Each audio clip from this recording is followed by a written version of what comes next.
संसाधन के बारे में पढ़ें। मोना और राजू अपना घर साफ करने में अम्मा की मदद कर रहे हैं। इन सभी चीज़ों को देखो, कपड़े, बर्तन, अनाज, कंघा, सार की बोतल, किताबें, इनमें से प्रत्येक उपयोगी है। मोना ने कहा कि इसलिए ये महत्वपूर्ण है। अम्मा ने कहा ये संसाधन है। संसाधन क्या है? अम्मा से राजू ने प्रश्न पूछा। अम्मा ने बताया कि प्रत्येक वस्तु जिसका उपयोग आवश्यकताओं को पूरा करने के लिए किया जा सकता है वह संसाधन है। अपने चारों ओर देखिए और निरीक्षण कीजिए कि आप संसाधनों के विविध प्रकारों को पहचानने में सक्षम होंगे। आप प्यास लगने पर जो जल पीते हैं, आप अपने घर में जिस विद्युत का उपयोग करते हैं, स्कूल में जिस पहुंचने के लिए किसका उपयोग करते हैं, ये सब संसाधन के रूप में हमारे जीवन में काम आते हैं। जल, विद्युत, रिक्शा, सब्जी, पाठ्य पुस्तक, सभी में कुछ एक जैसा क्या है? उनमें से सभी वस्तुओं का उपयोग आपके द्वारा किया गया जाता है, इसलिए वो उपयोगी हैं। एक वस्तु तथा पदार्थ की उपयोगिता अथवा प्रयोज्यता उसे एक संसाधन बनाती है। राजू अब जानना चाहता है कि कोई भी वस्तु संसाधन कैसे बनती है। अम्मा ने बच्चों को बताया कि वस्तुएं उस समय संसाधन बनती हैं जब उनका कोई मूल्य होता है। इसका प्रयोग अथवा उपयोगिता इसे मूल्य प्रदान करते हैं। सभी संसाधन मूल्य होते हैं। अम्मा ने कहा मूल्य का अर्थ महत्व होता है। कुछ संसाधनों का आर्थिक मूल्य होता है जबकि कुछ संसाधनों का आर्थिक मूल्य नहीं होता है। उदाहरण के लिए धातुओं का आर्थिक मूल्य होता है, लेकिन यह एक मनोरम भूदृश्य का आर्थिक मूल्य नहीं होता है। परंतु ये दोनों संसाधन महत्वपूर्ण हैं और मनुष्य की आवश्यकताओं को पूरा करते हैं। कुछ संसाधन समय के साथ आर्थिक रूप से मूल्यवान हो सकते हैं। आपकी दादी के घरेलू नुस्खों का आज कोई वाणिज्यिक मूल्य नहीं है, लेकिन यदि वे पेटेंट करने के उपरांत मेडिकल फर्म द्वारा बेचे जाते हैं तो वे आर्थिक रूप से मूल्यवान हो सकते हैं। शब्दावली। पेटेंट, इसका तात्पर्य किसी विचार अथवा आविष्कार पर एकमात्र अधिकार से है। शब्दावली। प्रौद्योगिकी किसी भी कौशल करने वाले अथवा वस्तु बनाने में नवीनतम ज्ञान का अनुप्रयोग होता है। समय और प्रौद्योगिकी दो महत्वपूर्ण कारक हैं जो पदार्थों को संसाधन में परिवर्तित कर सकते हैं। दोनों लोगों की आवश्यकताओं से संबंधित है। लोग स्वयं ही सबसे महत्वपूर्ण संसाधन है। ये लोगों के विचार, ज्ञान तथा आविष्कार और खोज ही है जो अधिक संसाधनों की रचना करते हैं। प्रत्येक खोज अथवा आविष्कार से बहुत से अन्य खोजों एवं आविष्कार होते हैं। आग की खोजों से खाना पकाने की पद्धत एवं अन्य प्रक्रियाओं का प्रचलन हुआ है, जबकि पहिए के आविष्कार ने अंतः परिवहन की नवीनतम विधियों का विकास हुआ है। जल विद्युत बनाने की प्रौद्योगिकी ने तेजी से बहते जल से ऊर्जा उत्पन्न करके उसे एक महत्वपूर्ण संसाधन बना दिया। संसाधनों के प्रकार।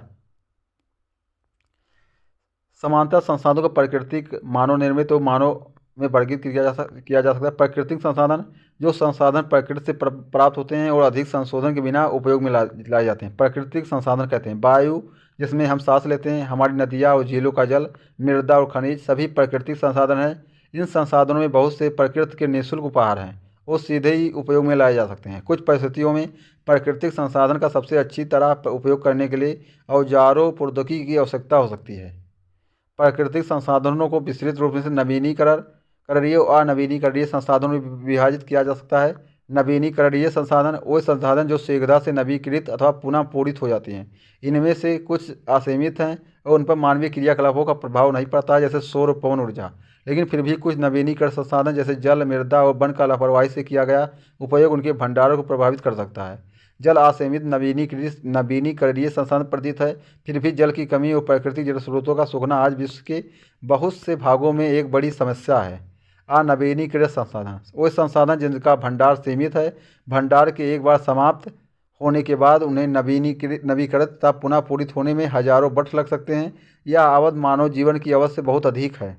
इस प्रकार के संसाधन नवीनीकरण कहलाते हैं। कोयला, पेट्रोलियम तथा प्राकृतिक गैस इसके कुछ उदाहरण हैं। प्राकृतिक संसाधनों का वितरण भूभाग, जलवायु, ऊंचाई जैसे अनेक भौतिक कारकों पर निर्भर करता है। पृथ्वी पर इन कारकों में भिन्नता होती है होने के कारण संसाधनों का असमान वितरण होता है। शब्दावली। संसाधन का भंडार या उपयोग के लिए संसाधन की उपलब्धि मात्रा है। आप देख सकते हैं मानव निर्मित संसाधन। कभी कभी प्राकृतिक पदार्थ तब संसाधन बन जाते हैं जब उनका मूल रूप बदल दिया जाता है। लौह अयस्क उस समय तक संसाधन नहीं था जब तक लोगों ने उससे लोहा बनाना नहीं सीखा था। लोग प्राकृतिक संसाधनों का उपयोग पुल, सड़क, मशीन और वाहन बनाने में करते थे जो मानव निर्मित संसाधन के नाम से जाने जाते थे। प्रौद्योगिकी भी एक मानव निर्मित संसाधन है। इसलिए हम जैसे जैसे लोग प्राकृतिक संसाधनों का उपयोग करके मानव निर्मित संसाधन बनाते हैं। मोना ने समझाते हुए कहा कि हाँ। राजू ने स्वीकृति में सिर हिलाया। मानव संसाधन लोग और अधिक संसाधन बनाने के लिए प्रकृति का सबसे अच्छा उपयोग तभी कर सकते हैं जब उनके पास ऐसा करने का ज्ञान, कौशल हो। मानव संसाधन से तात्पर्य लोगों की संख्या और योग्यता मानसिक तथा शारीरिक से है। यद्यपि मानव को संसाधन बनाने के संदर्भ में लोगों में मतभेद है। इतना होते हुए भी इस तथ्य से इनकार नहीं किया जा सकता कि मूलतः मनुष्य की कुशलताएँ ही भौतिक पदार्थों को मूल्यवान संसाधन बनाने में सहायता करती हैं। आप देख सकते हैं, प्रौद्योगिकी उपलब्ध हो इसलिए मनुष्य एक विशिष्ट प्रकार का संसाधन है। अतः लोगों को मानव संसाधन और शिक्षा, स्वास्थ्य लोगों की बहुमूल्य संसाधन बनाने में मदद करते हैं। अधिक संसाधनों के निर्माण में समर्थ होने के लिए लोगों के लिए कौशल में सुधार करना और मानव संसाधन विकास कहलाता है। सतत पोषणीय कि ये संसाधनों का सावधानी पूर्वक उपयोग, ताकि न केवल वर्तमान पीढ़ी की अपितु भावी पीढ़ियों की आवश्यकताएं भी पूरी हो सके। संसाधन संरक्षण। मोना ने एक बुरा स्वप्न देखा। उसने देखा कि पृथ्वी पर सारा जल सूख गया है, वो सारे पेड़ काट दिए गए हैं, वहाँ पर ना तो छाया ही है, ना ही कुछ खाने पीने के लिए है। लोग परेशान हो रहे हैं और चारों तरफ भोजन और छाया की तलाश में निराशा घूम रहे हैं। उसने अपनी माँ को सपने के बारे में बताया। उसने पूछा, अम्मा क्या यह सच में हो सकता है? हाँ, अम्मा ने उत्तर दिया, यदि हम नवीनीकृत संसाधनों के प्रति सतर्क नहीं रहते हैं तो बहुत ही दुर्लभ हो सकते हैं और अनवीनीकृत संसाधन निश्चय ही समाप्त हो सकते हैं। राजू ने पूछा, हम इसके लिए क्या कर सकते हैं? बहुत कुछ, अम्मा ने उत्तर दिया। आप अपने दोस्तों से बातें क्यों नहीं करते? संसाधनों का सतर्कतापूर्वक उपयोग करना और उन्हें नवीनीकरण के लिए समय देना संसाधन संरक्षण कहलाता है। संसाधनों का उपयोग करने के लिए आवश्यकता है और भविष्य के लिए उनके संरक्षण में संतुलन बनाए रखना सतत पोषणीय विकास कहलाता है। संसाधनों के संरक्षण के अनेक तरीके हैं। प्रत्येक व्यक्ति उपभोग को कम करके वस्तुओं के पुनः चक्रण और पुनः उपयोग द्वारा योगदान दे सकता है। अतः यह एक विभिन्नता बनाता है, क्योंकि सभी जीव एक दूसरे से जुड़े हैं। उस शाम बच्चों और उनके मित्रों ने पुराने समाचार पत्रों, व्यर्थ वस्त्रों तथा बाँस की डंडियों से लिफाफे और खरीदारी के थैले बनाए। मोना ने कहा, हम इन वस्तुओं में से कुछ वस्तुएं उन परिवार को देंगे जिन्हें हम जानते हैं। मुस्तफ़ा ने कहा कि हमारे संसाधनों को बचाना और अपनी पृथ्वी की सजीव रखना यह एक बहुत बड़ा अच्छा कार्य है। जेस्सी ने कहा, मैं बहुत ही सतर्क रहूंगी कि कागज़ व्यर्थ ना हो। उसने स्पष्ट किया कि कागज़ बनाने के लिए बहुत से पेड़ों को काट दिया जाता है। मैं ध्यान रखूंगा कि मेरे घर में विद्युत व्यर्थ ना हो। मुस्तफ़ा ने जोर से कहा, विद्युत जल और कोयले से मिलती है। मैं विश्वास दिलाती हूँ कि घर में जल बेकार नहीं होगा। जल ही एक एक बूंद मूल्यवान है। आशा ने कहा, बच्चों ने कहा कि हम सब मिलकर अंतर ला सकते हैं। यह कुछ कार्य मोना, राजू और उसके मित्रों ने भी करके दिखाए। आपको क्या विचार है? आप संसाधन संरक्षण में कैसे मदद कर सकते हैं? हमारी पृथ्वी, इस पर निवास करने वाले लोगों का भविष्य पेड़ पौधों और प्रतंत्र की सुरक्षा और संरक्षण से जुड़ा है। और अब हम सुनिश्चित करना हमारा कर्तव्य हो सकता है कि सभी नवीनीकरणीय संसाधनों के उपयोग सतत पोषणीय हैं। पृथ्वी पर जीवन की विविधता सुरक्षित की जाए, प्राकृतिक पर्यावरणीय तंत्र की हानि को कम से कम किया जाए और एक आप जिम्मेदारी नागरिक के रूप में इसमें अपना भाग ले सकते हैं। सतत पोषणीय के विकास के कुछ सिद्धांत: जीवन के सभी रूपों का आदर और देखभाल, मानव जीवन की गुणवत्ता को बढ़ाना, पृथ्वी की जीवन शक्ति और विविधता का संरक्षण करना, प्राकृतिक संसाधनों के ह्रास को कम से कम करना, पर्यावरण के प्रति व्यक्तिगत व्यवहार और अभ्यास में परिवर्तन लाना, समुदायों को अपने पर्यावरण की देखभाल करने योग्य बनाना।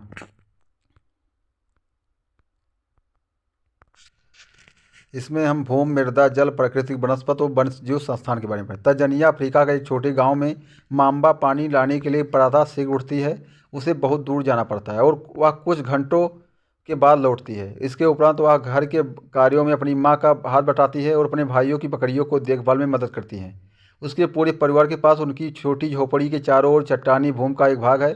माम्बा के पिता कठिन परिश्रम के बाद कुछ मक्का और सेम ही उगा सकते हैं, फिर भी यह उनकी परिवार के साथ साल भर खाने के लिए पर्याप्त नहीं है। पीटर न्यूजीलैंड के भेड़ पालन प्रदेश के मध्यवर्ती भाग में रहता है, जहां उसका परिवार ऊन प्रक्रम करने का कारखाना चलाता है। प्रतिदिन जब पीटर स्कूल से लौटता है तो वह अपने चाचा को अपने भेड़ों की देखभाल करते हुए देखता है। उन भेड़ों का बाड़ा कुछ दूरी पर पहाड़ियों से लगे हुए एक विस्तृत घास के मैदानों पर स्थित है। वहाँ नवीनतम प्रौद्योगिकी का उपयोग करते हुए एक वैज्ञानिक विधि से इसका प्रबंध किया गया है। पीटर का परिवार जैविक कृषि द्वारा सब्जियां भी उगाता है। माम्बा और पीटर विश्व के दो विभिन्न स्थानों पर रहते हैं और उनके जीवन व्यतीत करने में बहुत अंतर है। यह विभिन्नता भूमि की गुणवत्ता, मृदा, जल, प्राकृतिक वनस्पति, प्राणियों और प्रौद्योगिकी के उपयोग की भिन्नता के कारण है। इन स्थानों पर एक दूसरे से भिन्न होने का मुख्य कारण इस प्रकार के संसाधनों की उपलब्धता है। इस पर आप देख सकते हैं। भूमि।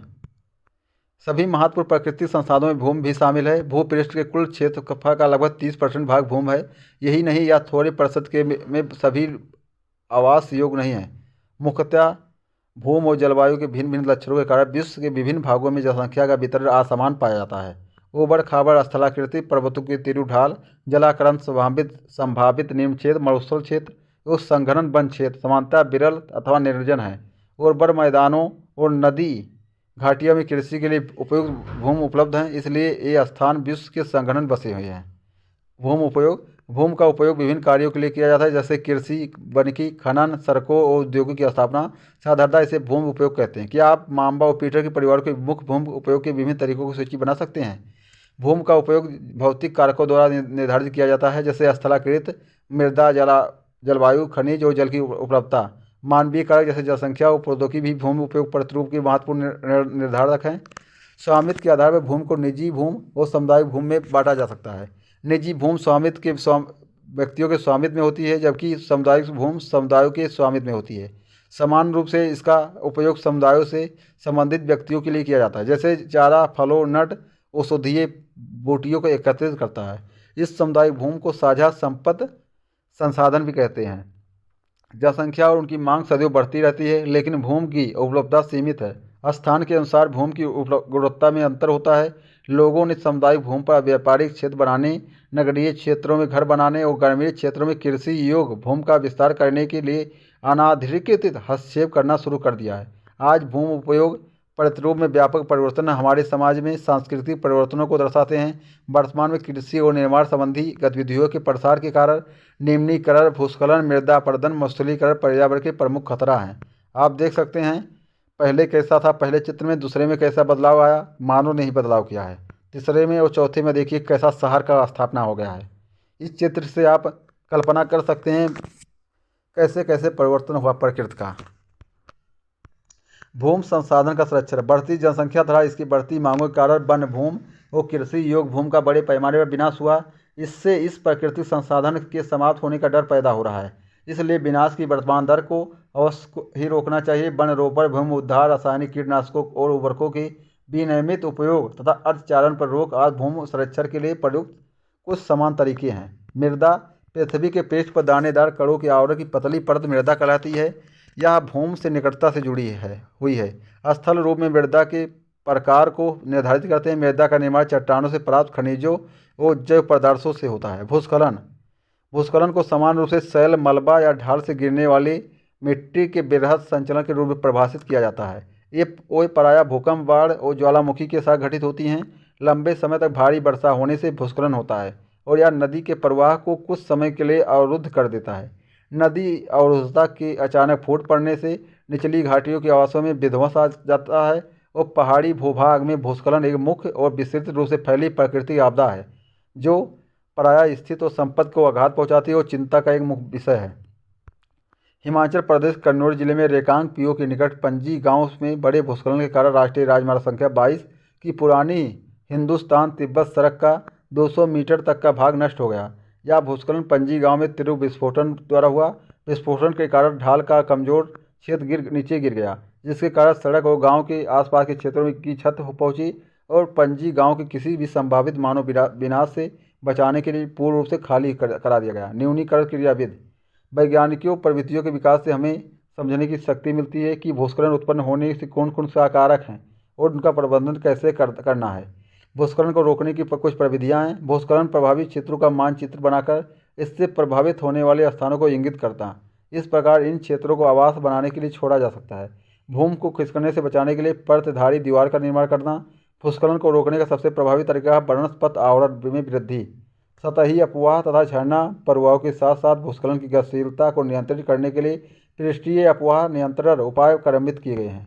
आप देख सकते हैं ह्यूमस और वनस्पति के साथ ऊपरी मृदा, बालू, गाद तथा केले के साथ मृदा, अपक्षयी चट्टानी मृदा और जनक चट्टानें। शब्दावली।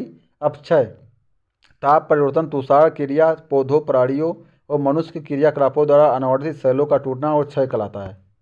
केवल 1 सेंटीमीटर मृदा को बनने में लगभग सैकड़ों वर्ष लग जाते हैं तथा भूमि पर पाए जाने वाले खनिजों से होता है। यह अपक्षय की प्रक्रिया के माध्यम से बनती है और खनिजों और जैव पदार्थों का सही मिश्रण मृदा उपजाऊ बनाता है। मृदा जनक शैल रंग, गठन, रासायनिक गुणधर्म, खनिज मात्रा, पारगम्यता को निर्धारित करती है और जलवायु, तापमान, वर्षा, अपक्षय और हुमस निर्माण की दर को प्रभावित करती है। उच्चावच, तुंगता और ढाल मृदा के संचय को निर्धारित करती है। वनस्पत जात, पराग जात और सक्षम सूक्ष्म जीव होमोस निर्माण की दर को निर्धारित करते हैं। समय मृदा परिक्षेत्रिका की मोटाई को निश्चित करता है। भारत में जलोढ़, काली, लाल, लैटेराइट, मरुस्थलीय और पर्वतीय प्रकार की मृदाएं पाई जाती हैं। मृदा निर्माण के मुख्य कारक जनक सेल का स्वरूप और जलवायविकी कारक, मृदा निर्माण के अन्य कारक, स्थलाकृत जैव पदार्थों की भूमिका और मृदा निर्माण के संगठन में लगा समय अलग अलग स्थानों में ये भिन्न भिन्न है। मृदा का निम्नीकरण और संरक्षण के उपाय। मृदा अपरदन और स्थिरता मृदा संसाधन के दो मुख्य खतरे हैं। मानवीय और प्राकृतिक दोनों ही कारकों से मृदा का निम्नीकरण हो सकता है। मृदा के निम्नीकरण में सहायक कारक वनोन्मूलन, अतिचारण, रासायनिक उर्वरकों और कीटनाशकों का अधिक उपयोग, वर्षा दोहन, भूस्खलन और बाढ़ और मृदा की संरक्षण की कुछ विधियां हैं। मल्च बनाना, पौधों के बीच अनावृत भूमि जैव पदार्थ जैसे परवाल से ढक दी जाती है, इससे मृदा की आर्द्रता रुक जाती है। वेदिका फार्म चौड़े समतल सोपान अथवा वेदिका त्रिभुज ढालों पर बनाई जाती हैं ताकि सपाट सतह फसल उगाने के लिए उपलब्ध हो जाए। इससे पृष्ठीय प्रवाह और मृदा अपरदन कम होता है। समोच्च रेखीय जुताई, एक पहाड़ी ढाल पर समोच्च रेखाओं की समांतर जुताई ढाल से नीचे बहते जल के लिए एक प्राकृतिक अवरोध का निर्माण करती है। रक्षक मेखलाएं, तटीय प्रदेशों और शुष्क प्रदेशों में पवन गति रोकने के लिए वृक्ष कतारों में लगाए जाते हैं ताकि मृदा आवरण को बचाया जा सके। समोच्च रेखाएं रोधिकाएं बनाने के लिए पत्थरों, घास, भूमि का उपयोग करते हैं जिससे रोधिकाओं के सामने होता है। इस क्रियाकलाप में दिखाया गया है कि जिसमें एक ट्रे आप ले लीजिए, उसमें मिट्टी डाल दीजिए और पानी डालिए, वो एक छेद होना चाहिए कोने पर, देखेंगे पूरा मिट्टी बह जाएगा। लेकिन एक पेड़ पौधे का लगाकर आप करेंगे तो मिट्टी नहीं बहती है। इसका यही है। चट्टान बांध या जल के प्रवाह को कम करने के लिए बनाए जाते हैं। यह नालियों की रक्षा करते हैं और मृदा छत को रोकते हैं। बीज की फसल उगाना, वर्षा दोहन से मृदा को सुरक्षित रखने के लिए अलग अलग समय पर भिन्न भिन्न फसलें एकांतर कतारों में उगाई जाती है। जल एक महत्वपूर्ण नवीनीकरणीय प्राकृतिक संसाधन है। भूपृष्ठ का 3/4 भाग जल से ढका है, इसलिए इसे जलग्रह कहना उपयुक्त है। लगभग 3.5 अरब वर्ष पहले जीवन आदि महासागरों से आरंभ हुआ था। यद्यपि आज भी महासागर पृथ्वी की सतह से 2/3 भाग को ढके हुए हैं और विविध प्रकार के पौधों और जंतुओं को मदद करते हैं। महासागरों का जल अवलवणीय है और मानवीय उपभोग के लिए उपयुक्त नहीं है। अवलवण जल केवल 2.7% ही है। इसका लगभग 70% भाग बर्फ की चादरों और हिमानियों के रूप में है। अंटार्कटिका, ग्रीनलैंड और पर्वतीय प्रदेशों में पाया जाता है। अपनी स्थिति के कारण ही ये मनुष्य की पहुंच के बाहर है। केवल 1% अवलवण जल उपलब्ध है और वह मानव उपभोग के लिए उपयुक्त है। यह भौम जल नदियों, झीलों में पृष्ठीय जल के रूप में तथा वायुमंडलीय जलवाष्प के रूप में प्रयोग होता है।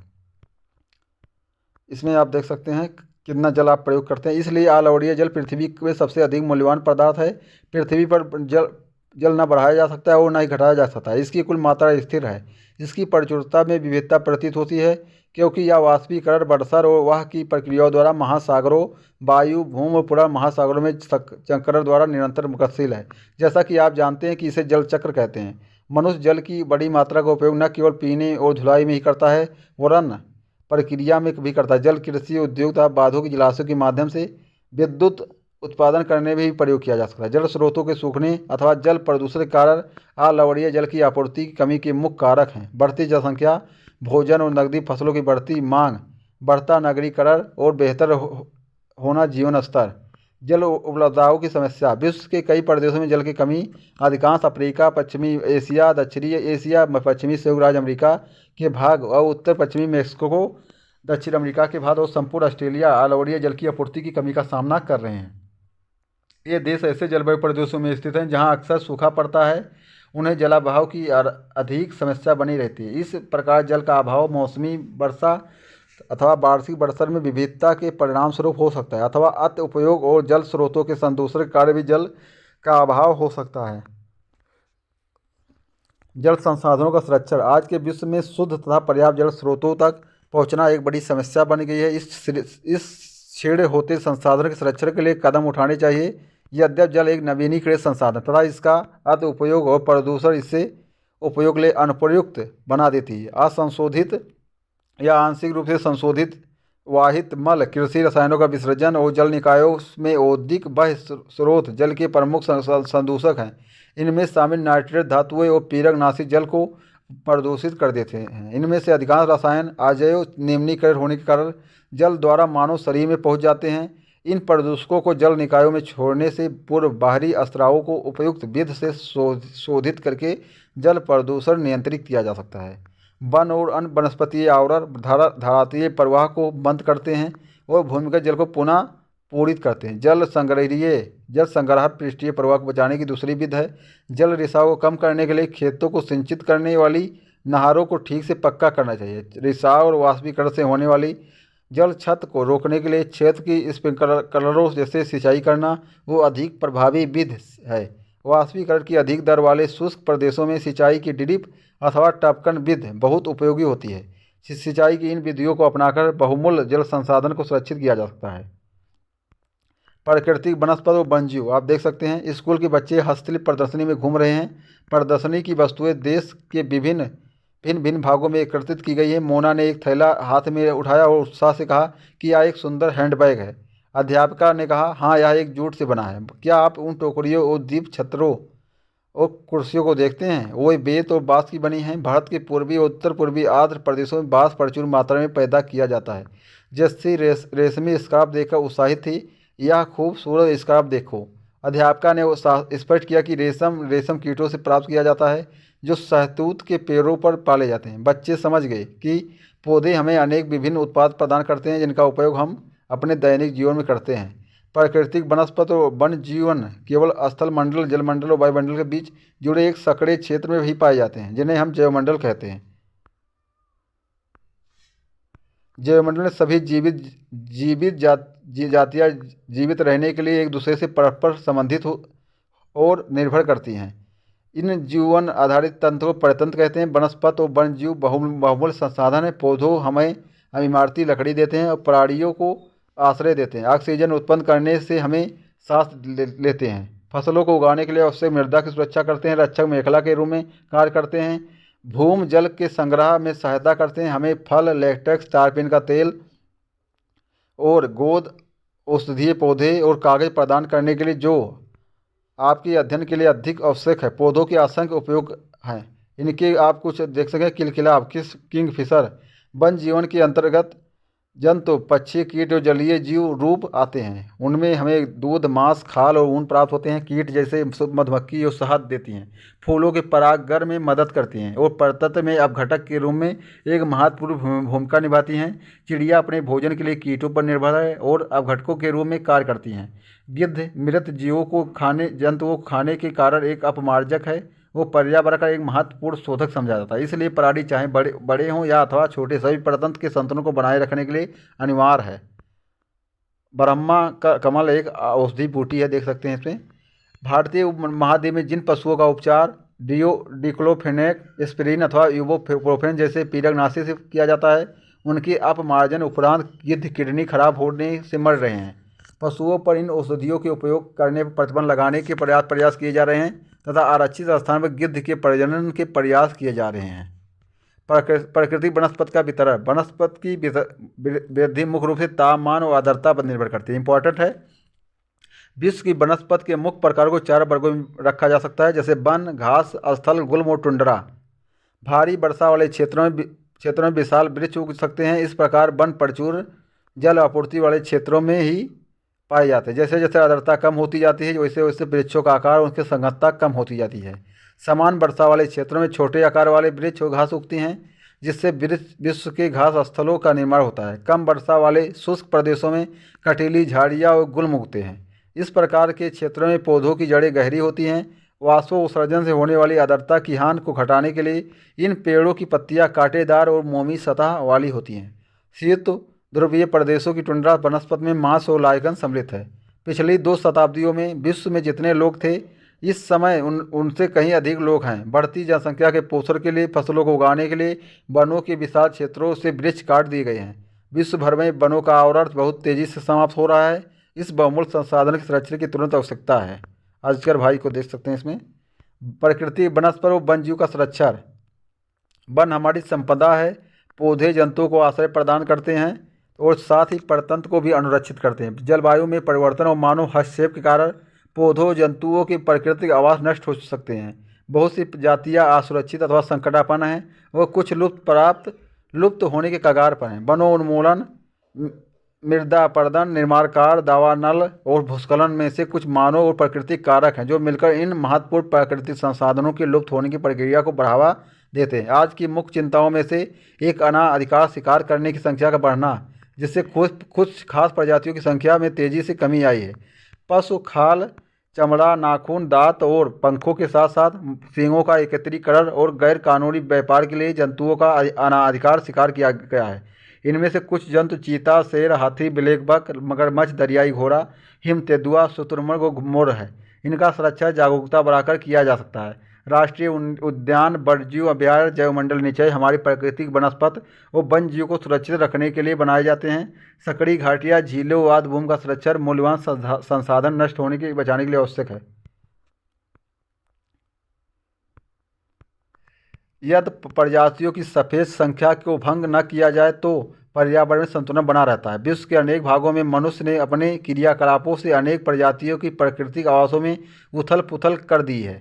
अनेक पक्षियों और जीव जंतुओं के अंधाधुंध शिकार के कारण तो वह विलुप्त हो गए हैं या विलुप्त होने के कगार पर हैं। परदेशी को सामुदायिक स्तर पर जागरूकता कार्यक्रम जैसे सामाजिक वानिकी, वन महोत्सव को प्रोत्साहित करना, स्कूल के बच्चों को पक्षी देखने, प्राकृतिक कैंपों में जाने के लिए प्रोत्साहित करना चाहिए ताकि वह विविध जातियों के निवास का अवलोकन कर सकें। बहुत से देश पक्षियों, पशुओं को मारने और उनके व्यापार करने के विरुद्ध हैं। भारत में शेरों, चीतों और हिरणों और भारतीय सारंग और मोर को मारना अवैध है।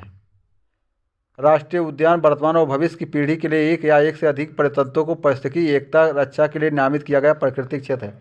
बहुत से देश पक्षियों और पशुओं को मारने और उनके व्यापार करने के विरुद्ध हैं। भारत में शेरों, चीतों, हिरणों, भारतीय सारंग और मोर को मारना अवैध है।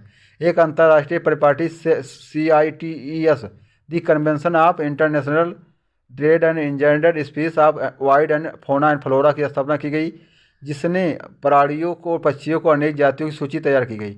इन सूचियों के लिए सभी पक्षियों और प्राणियों के व्यापार करने पर प्रतिबंध लगाया गया। पौधों, प्राणियों का संरक्षण प्रत्येक नागरिक का नैतिक कर्तव्य है। शब्दावली: जैवमंडल निचय या वैश्विक नेटवर्क द्वारा जुड़े रक्षित एक श्रृंखला है। क्या आप जानते हैं CITES, the convention of international trade and endangered species of wild and fauna and flora सरकारों के बीच अंतर्राष्ट्रीय समझौता है। इसका उद्देश्य यह सुनिश्चित करना है कि वन्य, प्राणी और पौधों के नमूनों के अंतर्राष्ट्रीय व्यापार से उनके जीवन का कोई खतरा नहीं है। मोटे तौर पर पशुओं की 5000 प्रजातियाँ और पौधों की 28,000 जातियाँ रक्षित की गई हैं। भालू, डॉल्फिन, कैक्टस, परवाल, आर्किड और ये लोग कुछ उदाहरण हैं।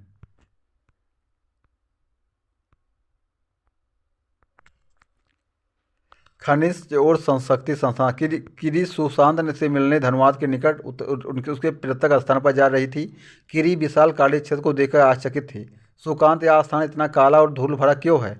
उसने पूछा। यह कोयला खदान के निकट होने के कारण। क्या आप वहाँ ट्रकों को देख रही हो? ये सभी खनिज कोयले को ले जा रहे हैं, सुकांत ने उत्तर दिया। खनिज क्या है? किरी पूछती है। सुकांत कहता है कि क्या आपने कभी नान बाई को बिस्कुट बनाते हुए देखा है? उसमें आटा, दूध, चीनी और कभी कभी अंडे को भी मिलाया जाता है। जब आप पकी हुई बिस्कुट खाते हैं तो क्या आप इनके अवयव को पृथक रूप में देख सकते हैं? जिस प्रकार बिस्कुट में मिली हुई कई वस्तुओं को आप नहीं देख सकते हैं, उसी प्रकार इस पृथ्वी पर चट्टानों में कई पदार्थ मिले हैं जो खनिज कहलाते हैं। ये खनिज पृथ्वी की चट्टान की प्रॉपर्टी पर सभी जगह फैले हुए हैं। प्राकृतिक रूप से प्राप्त होने वाला पदार्थ जिसका निश्चित रासायनिक संगठन हो वह एक खनिज है। खनिज सभी स्थानों पर समान रूप से वितरित नहीं है, वे किसी विशेष क्षेत्र में या शैल समूह में संकेंद्रित होते हैं। कुछ खनिज ऐसे क्षेत्रों में पाए जाते हैं जो आसानी से अधिगम नहीं हैं, जैसे आर्कटिक महासागर संस्तर और अंटार्कटिका में। खनिज विभिन्न प्रकार के भूवैज्ञानिक परिवेश में अलग अलग दशाओं में निर्मित होते हैं। वे बिना किसी मानवीय हस्तक्षेप के प्राकृतिक प्रक्रियाओं द्वारा निर्मित होते हैं। वे अपने भौतिक गुणों जैसे रंग, घनत्व, कठोरता और रासायनिक गुणों तथा विलेयता के आधार पर पहचाने जा सकते हैं।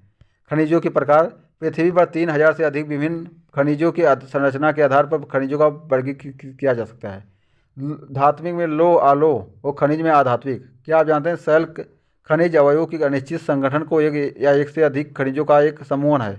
शैल जिनसे खनिजों का खनन किया जा सकता है ऐसे कहते हैं।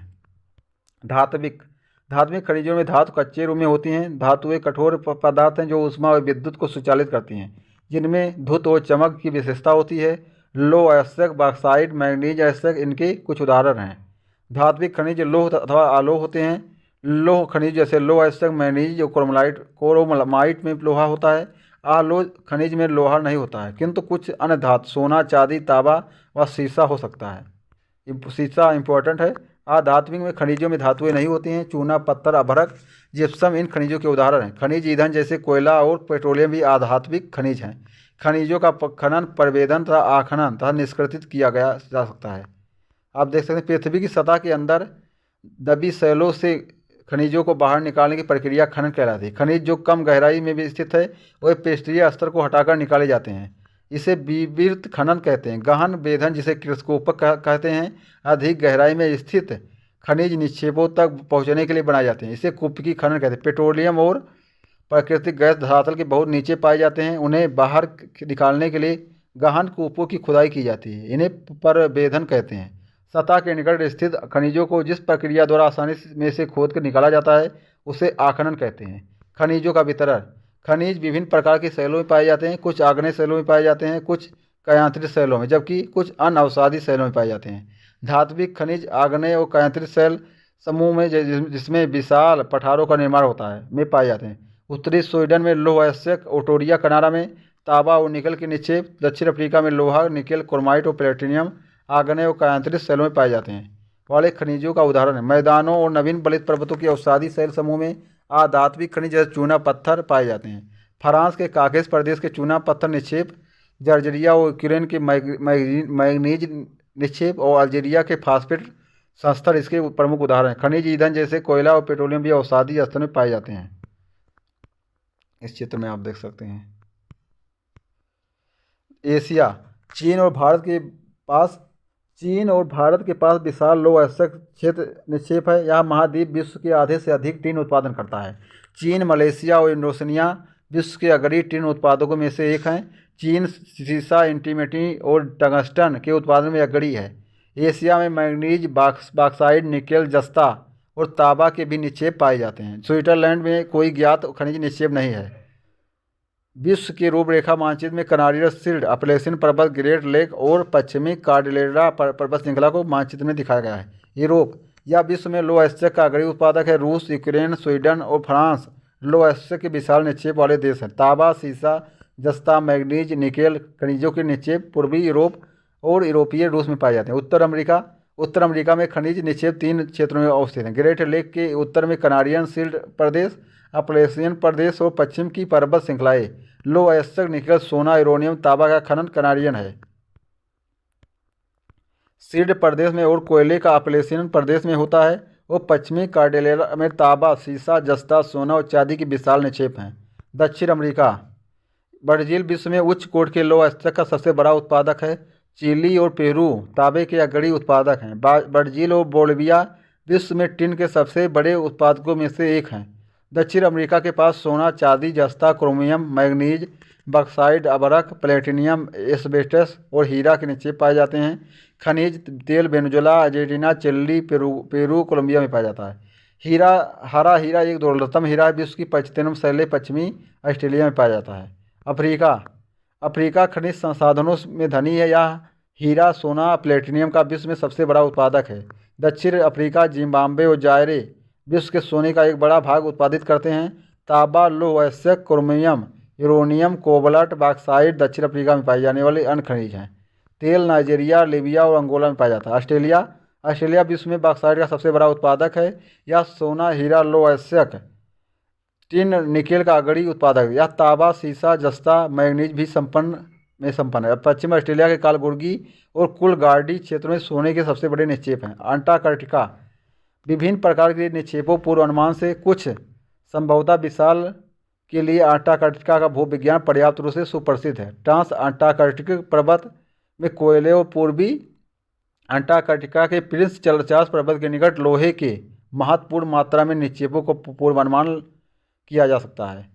लोह अयस्क, सोना, चांदी और तेल भी वाणिज्यिक मात्रा में उपलब्ध हैं। खनिजों का उपयोग कई उद्योगों में होता है। रत्नों के लिए प्रयोग किए जाने वाले खनिज प्रायः कठोर होते हैं। इन्हें आभूषण बनाने के लिए विभिन्न शैलियों से जड़ा होता जाता है। तांबा एक अन्य धातु है जिसका उपयोग सिक्के से लेकर पाइप तक प्रत्येक वस्तु में किया जा सकता है। कंप्यूटर उपयोग में प्रयुक्त होने वाला सिलिकॉन क्वार्ट्ज से प्राप्त किया जाता है। एल्युमिनियम जिसे इस आवश्यक बॉक्साइट से प्राप्त होता है का उपयोग ऑटोमोबाइल, हवाई जहाज, बोतलबंदी, भवन निर्माण और रसोई तक किया जाता है। आप देख सकते हैं खनिज के लिए 3R का प्रयोग किया जाता है: रीयूज, रिसाइकिल और रीयूज और रीडूज। खनिजों का संरक्षण। खनिज नवीनीकरण संसाधन है। खनिजों के निर्माण और संचरण में हजारों वर्ष लगते हैं। मानवीय उपभोग की दर की तुलना में निर्माण की दर बहुत धीमी है। खनन की प्रक्रिया में बर्बादी को घटाना आवश्यक है। धातुओं का पुनः चक्रण एक अन्य तरीका है जिससे खनिज संसाधनों को सुरक्षित किया जा सकता है। शक्ति का संसाधन। सन्नी की माँ अपने दिन की शुरुआत गाइजर का बटन दबाने से करती हैं। वह सन्नी को जगाने से पहले उसके विद्यालय की वर्दी पर इस्त्री करती हैं। इसके बाद वह उनके लिए ब्लेंडर में एक गिलास संतरे का जूस तैयार करती हैं। करने के लिए रसोई घर में तेज़ी से पहुंचती हैं। सन्नी, क्या आपने स्नान कर लिया है? आओ अपना नाश्ता करो। सन्नी के लिए गैस स्टोव पर नाश्ता बनाते हुए माँ पुकारती हैं। विद्यालय जाते समय सन्नी बत्तियों और पंखों के बटन बंद करना भूल जाता है। माँ उन बटनों को बंद करते समय सोचती हैं कि शहरों में जीवन आरामदायक प्रतीत होता है, लेकिन विद्युत उपकरणों गैजेट जो सभी बिजली की खपत करते हैं पर अधिक से अधिक निर्भरता मांग और पूर्ति के बीच विशाल अंतर पैदा करती है। विज्ञान और प्रौद्योगिकी के नए परिचालन से जीवन शैलियों में बहुत तेज़ी से परिवर्तन आ रहा है। शक्ति अथवा ऊर्जा हमारे जीवन में बहुत महत्वपूर्ण भूमिका निभाते हैं। हमें उद्योग, कृषि, परिवहन, संचार, प्रतिरक्षा के लिए भी शक्ति की आवश्यकता होती है। ऊर्जा संसाधन के विशेष रूप से परंपरागत और गैर परंपरागत संसाधनों में वर्गीकृत किया जा सकता है। परंपरागत स्रोत। ऊर्जा के परंपरागत स्रोत वे हैं जो लंबे समय से समान उपभोग में लाए जा रहे हैं। ईंधन और जीवाश्मी ईंधन। परंपरागत रूप से दो मुख्य स्रोत हैं। ईंधन, इसका उपयोग पकाने और ऊष्मा प्राप्त करने के लिए व्यापक रूप से होता है। हमारे देश में गर्मीरों द्वारा उपयोग की गई 50% से अधिक ऊर्जा ईंधन से प्राप्त होती है।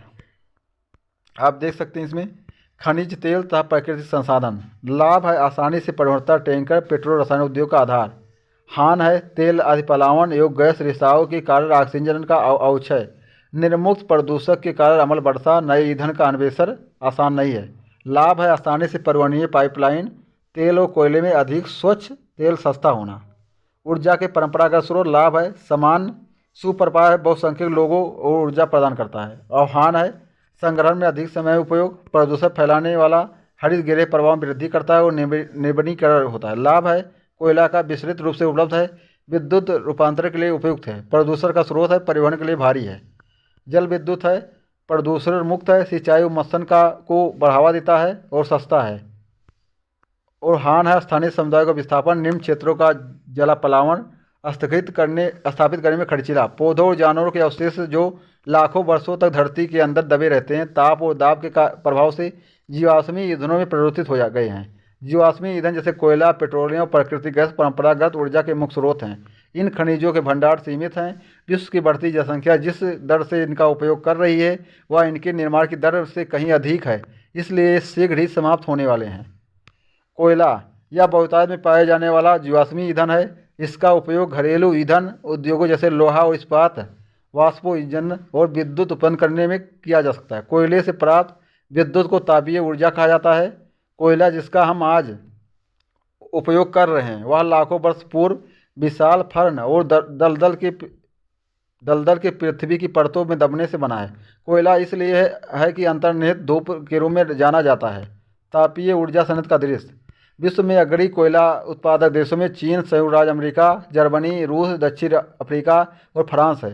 भारत के कोयला उत्पादक में क्षेत्र रानीगंज पश्चिम बंगाल तथा झरिया, धनबाद, बोकारो झारखंड में है। पेट्रोलियम शब्द लैटिन से पेट्रो से बना है। पेट्रोलियम का अर्थ होता है इसलिए तेल, सेल का तेल, पेट्रोलियम जिसे आपकी कार चलती है, और तेल जो आपकी साइकिल को चरमराने से रोकता है।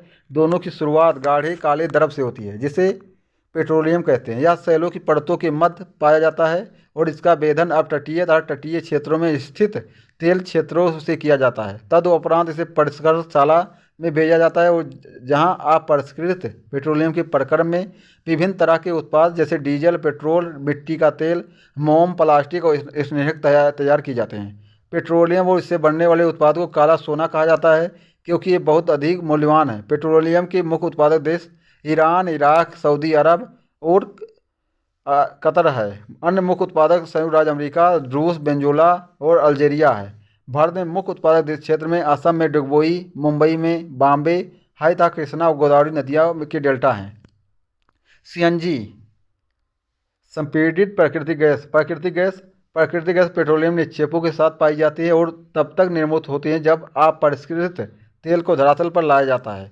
इसका उपयोग घरेलू और वाणिज्यिक ईंधनों के रूप में किया जाता है। रूस, नॉर्वे, यूके, नीदरलैंड प्राकृतिक गैस के प्रमुख उत्पादक हैं। भारत में जैसलमेर, कृष्णा गोदावरी डेल्टा, त्रिपुरा और मुंबई के कुछ अपतटीय क्षेत्रों में प्राकृतिक गैस संसाधन हैं। विश्व के बहुत कम देशों के पास प्राकृतिक गैस के अपने पर्याप्त भंडार हैं। हमारे द्वारा जीवाश्मी ईंधनों के उपयोग की तीव्र वृद्धि ने चिंताजनक दर से इन्हें समाप्ति तक पहुंचा दिया है। इन ईंधनों के चलने से निकलने वाले विषैले प्रदूषक भी चिंता का विषय हैं। जीवाश्मी ईंधन का अनियंत्रित जलना अनियंत्रित टोटी के टपकने के समान है जो अवस्था सूख जाती है। इससे हमारा ध्यान ऊर्जा के विभिन्न गैर परंपरागत स्रोतों की दोहन की ओर बढ़ाया है जो कि जीवाश्मी ईंधनों के स्वच्छतर विकल्प हैं। जल विद्युत सलाल जल विद्युत परियोजना जम्मू कश्मीर में आप देख सकते हैं। बांधों में वर्षा जल अथवा नदी जल ऊंचाई के साथ गिराने के लिए संग्रहित किया जाता है। बांध के अंदर से पाइप के द्वारा बहता जल विद्युत जल बांध के नीचे स्थित टरबाइन के ऊपर गिरता है। घूमते हुए ब्लेडर जनरेटर को विद्युत के लिए घुमाते हैं। यह जल विद्युत कहलाती है। विद्युत उत्पन्न करने के बाद जो जल बढ़ाता है उसका उपयोग कृषि में किया जाता है। विश्व की ऊर्जा का 1/4 हिस्सा जल विद्युत से उत्पन्न होता है। विश्व में जल विद्युत के अग्रणी उत्पादक देश पैराग्वे, नॉर्वे, ब्राज़ील और चीन है। भारत में कुछ महत्वपूर्ण जल विद्युत केंद्र भाखड़ा नगर, गांधी सागर, नागार्जुन सागर और दामोदर नदी घाटी परियोजना है। विश्व का पहला जल विद्युत उत्पन्न करने वाला देश नॉर्वे है। इंपॉर्टेंट है, ये एग्जाम में पूछा जा सकता है। विश्व का पहला जल विद्युत उत्पन्न करने वाला देश नॉर्वे है। ऊर्जा के गैर परंपरागत स्रोत जीवाश्मी ईंधनों के बढ़ते उपयोग से ऊर्जा के गैर परंपरागत स्रोत का अभाव उत्पन्न हो रहा है। ऐसा अनुमान किया जाता है कि यदि वर्तमान दर से इनका उपभोग लगातार होता रहा तो इन ईंधनों के भंडार समाप्त हो जाएंगे। इसके अतिरिक्त इनका उपयोग पर्यावरणीय प्रदूषण भी पैदा करता है। इसलिए गैर परंपरागत स्रोत जैसे सौर ऊर्जा, पवन ऊर्जा, ज्वारीय ऊर्जा की जो कि नवीनीकरण है के उपभोग की आवश्यकता है। विश्व का प्रथम सौर और पवन चालित बस अड्डा स्कॉटलैंड में है। सौर ऊर्जा सूर्य की ऊष्मा और प्रकाश ऊर्जा हमारे द्वारा प्रतिदिन अनुभव की जा सकती है। सूर्य से प्राप्त सौर ऊर्जा सौर सेलों में विद्युत उत्पन्न करने के लिए प्रयोग की जा सकती है। इनमें से कई सौर सेलों को सौर पैनलों के तापमान और प्रकाश के लिए शक्ति उत्पन्न करने के लिए थोड़ा धूप की प्रचुरता होती है। पवन ऊर्जा प्रदूषण मुक्त है। एक बार स्थापित हो जाने विद्युत उत्पादन की कम लागत है, सुरक्षित और साफ है। हान ध्वनि प्रदूषण है। पवन चक्कियों को स्थापित करना महंगा है। रेडियो और दूरदर्शन के प्रसारकों संकेतों में व्यवधान पक्षियों के लिए हानिकारक है। सौर ऊर्जा असमाप है, प्रदूषण मुक्त है। लाभ है, हान है, खर्चीला है, स्रोत के विस्तृत होने से ऊर्जा बर्बादी है। ज्वारीय ऊर्जा प्रदूषण मुक्त है, असमाप है, लेकिन हान है, वन जीव आवास का नष्ट होना, दोहन में कठिन। ऊर्जा के गैर परंपरागत स्रोत परमाणु ऊर्जा बड़ी मात्रा में ऊर्जा उत्पादन। हान रेडियो एक्टिव व्यर्थ को उत्पन्न करता है, खर्चीला है। बायोगैस कम लागत, उपयोग में आसान, जैव व्यर्थ का उपयोग और बायोगैस का उत्पादन। हान है, हरित गैस प्रभाव का कारण। भूतापीय ऊर्जा स्वच्छ, पर्यावरण हितैषी व हर समय उपलब्ध है। हान है, शहर से बहुत दूर अवस्थित होने के कारण विद्युत वाहन खर्चीला है। कटिबंधीय देशों के लिए सौर ऊर्जा के उपयोग को प्रौद्योगिकी बहुत लाभदायक है। सौर ऊर्जा उपयोग का सौर तापक और सौर कुकर, सौर ड्रायर के साथ साथ समुदाय को रोशनी देने और यातायात संकेतों में भी हो सकता है। पवन ऊर्जा एक असमाप्त स्रोत है। पवन चक्कियों का उपयोग अनाजों को पीसने, जल निकालने के लिए चिरकाल से चला आ रहा है। वर्तमान पवन चक्कियों में तीव्र गति से चलती हवाएं पवन चक्की को घुमाती हैं जो विद्युत उत्पादन करने के लिए जेनरेटर से जुड़ी होती हैं। पवन चक्कियों के समूह से युक्त पवन फार्म तटीय क्षेत्रों, पर्वत घाटियों में जहां प्रबल और लगातार हवाएं चलती हैं वहां स्थित पवन farm Netherlands, Germany, Denmark, UK, USA तथा स्पेन में पाए जाते हैं जो पवन ऊर्जा उत्पादन में उल्लेखनीय है। परमाणु ऊर्जा प्राकृतिक तौर पर से प्राप्त रेडियो सक्रिय पदार्थ से जैसे यूरेनियम, थोरियम के परमाणुओं के केंद्रक में संग्रहित ऊर्जा से प्राप्त की जाती हैं। ये पदार्थ नाभिकीय रिएक्टरों में नाभिकीय विखंडन से गुजरते हैं और उत्सर्जन ऊर्जा की प्राप्ति होती है। परमाणु ऊर्जा के सबसे बड़े उत्पादक संयुक्त राज्य अमेरिका और यूरोप है। भारत में राजस्थान और झारखंड के पास यूरेनियम के विशाल निक्षेप हैं। थोरियम विशाल मात्रा में केरल और मोनोजाइट के बालू में पाए जाते हैं। भारत में स्थित परमाणु ऊर्जा के केंद्र तमिलनाडु में कलपक्कम, महाराष्ट्र में तारापुर, राजस्थान में कोटा के निकट राणा प्रताप सागर और उत्तर प्रदेश में नरोड़ा और कर्नाटक में कैगा और ककरापार गुजरात में है। भूतापीय ऊर्जा, ताप ऊर्जा जो पृथ्वी से प्राप्त की जाती है भूतापीय ऊर्जा कहलाती है। पृथ्वी के अंदर गहराई बढ़ने के साथ साथ तापमान में लगातार वृद्धि होती जाती है। कभी कभी यह तापमान ऊर्जा भू सतह पर गर्म जल के झरनों के रूप में प्रकट हो जाती है। यह ताप ऊर्जा शक्ति उत्पादन करने में प्रयुक्त की जा सकती है। ऊर्जा वर्षों से गर्म जल के स्रोत हैं रूप में भूतापीय ऊर्जा खाना बनाने, ऊष्मा प्राप्त करने और नहाने के लिए प्रयोग में लाई जाती है। यूएसए विश्व का सबसे बड़ा भूतापीय ऊर्जा का संयंत्र है। इसके बाद न्यूजीलैंड, आइसलैंड, फिलीपींस और मध्य अफ्रीका। ये यूजीसी एनटीए नेट एग्जाम में पूछा गया था। भारत में भूतापीय ऊर्जा के संयंत्र हिमाचल प्रदेश में मणिकर्ण और लद्दाख में पोगा घाटी में स्थित है। मणिकर्ण में भूतापीय ऊर्जा का सहायता में भोजन पकाना। ज्वारीय ऊर्जा, ज्वर से उत्पन्न ऊर्जा को ज्वारीय ऊर्जा कहते हैं। इस ऊर्जा का विदोहन समुद्र के सक्रिय मुहाने में बांध का निर्माण से किया जा सकता है। उच्च ज्वार, विश्व का पहला ज्वारीय ऊर्जा स्टेशन फ्रांस में बनाया गया था। ये भी इम्पोर्टेंट है। समय ज्वारों की ऊर्जा का उपयोग बाद में स्थापित टरबाइन को घुमाने के लिए किया जाता है। रूस, फ्रांस और भारत में कच्छ की खाड़ी में विशाल ज्वारीय मिल के क्षेत्र हैं। बायोगैस, जैविक अपशिष्ट जैसे मृत पौधे, जंतुओं के अवशेष, पशुओं का गोबर और रसोई के अपशिष्ट को गैसीय ईंधन में बदला जा सकता है। इसे बायोगैस कहते हैं। जैविक अपशिष्ट बैक्टीरिया द्वारा बायोगैस संयंत्र में अपघटित होते हैं, जो कि अनिवार्य रूप से मीथेन और कार्बन डाइऑक्साइड का मिश्रण होता है। बायोगैस खाना पकाने तथा विद्युत उत्पादन का सर्वोत्तम ईंधन है और इससे परत वर्ष बड़ी मात्रा में जैव खाद का उत्पादन होता है। ऊर्जा सर्वव्यापी है, लेकिन इस ऊर्जा का विदोहन बहुत ही कठिन है, वो खर्चीला है। हम में से प्रत्येक व्यक्ति ऊर्जा को नष्ट न करके एक भिन्नता ला सकता है। ऊर्जा की बचत ही ऊर्जा का उत्पादन है और अभी कार्य करें और ऊर्जा के भविष्य को सुनहरा बनाए रखें। आप सभी जिम्मेदार नागरिक हैं, तो इसको आपको करना मस्ट है। कि इसमें कृषि पढ़ते हैं। गुरप्रीत, मध और टीना एक गांव से गुजर रहे हैं। वहां उन लोगों ने एक किसान को खेत की जुताई करते हुए देखा। किसान ने उन लोगों से कहा कि वह गेहूं की बुआई करने जा रहा है और मृदा को अधिक उपजाऊ बनाने के लिए अभी खाद डाला है, और अपने बच्चों से कहा कि गेहूं मंडी में अच्छी कीमत पर बिकेगा, जहां से उसे आटे में परिवर्तित करके कारखाने में डबल रोटी और बिस्कुट बनाने के लिए ले जाएगा। पौधे से परिष्कृत उत्पाद तक के रूपांतर में 3 प्रकार की आर्थिक क्रियाएं सम्मिलित हैं।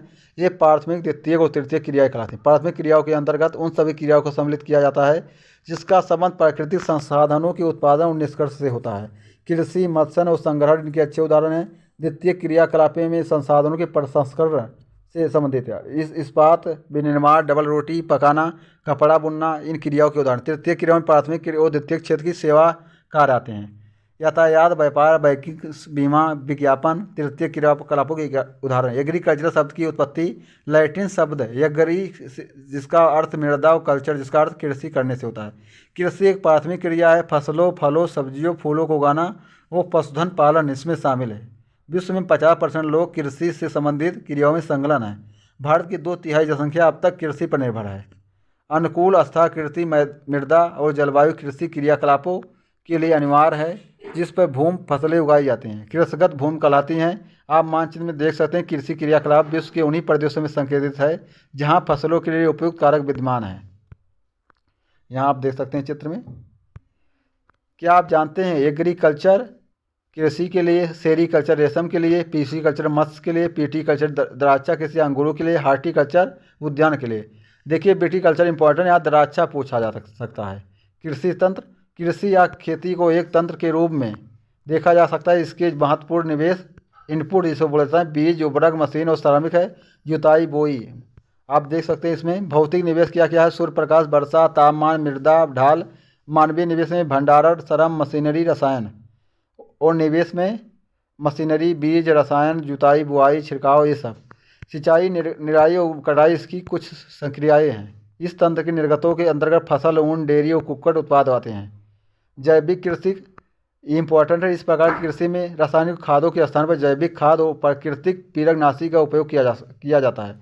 फसलों का उत्पादन बढ़ाने के लिए कोई आनुवंशिक रूपांतरण नहीं किया जाता है।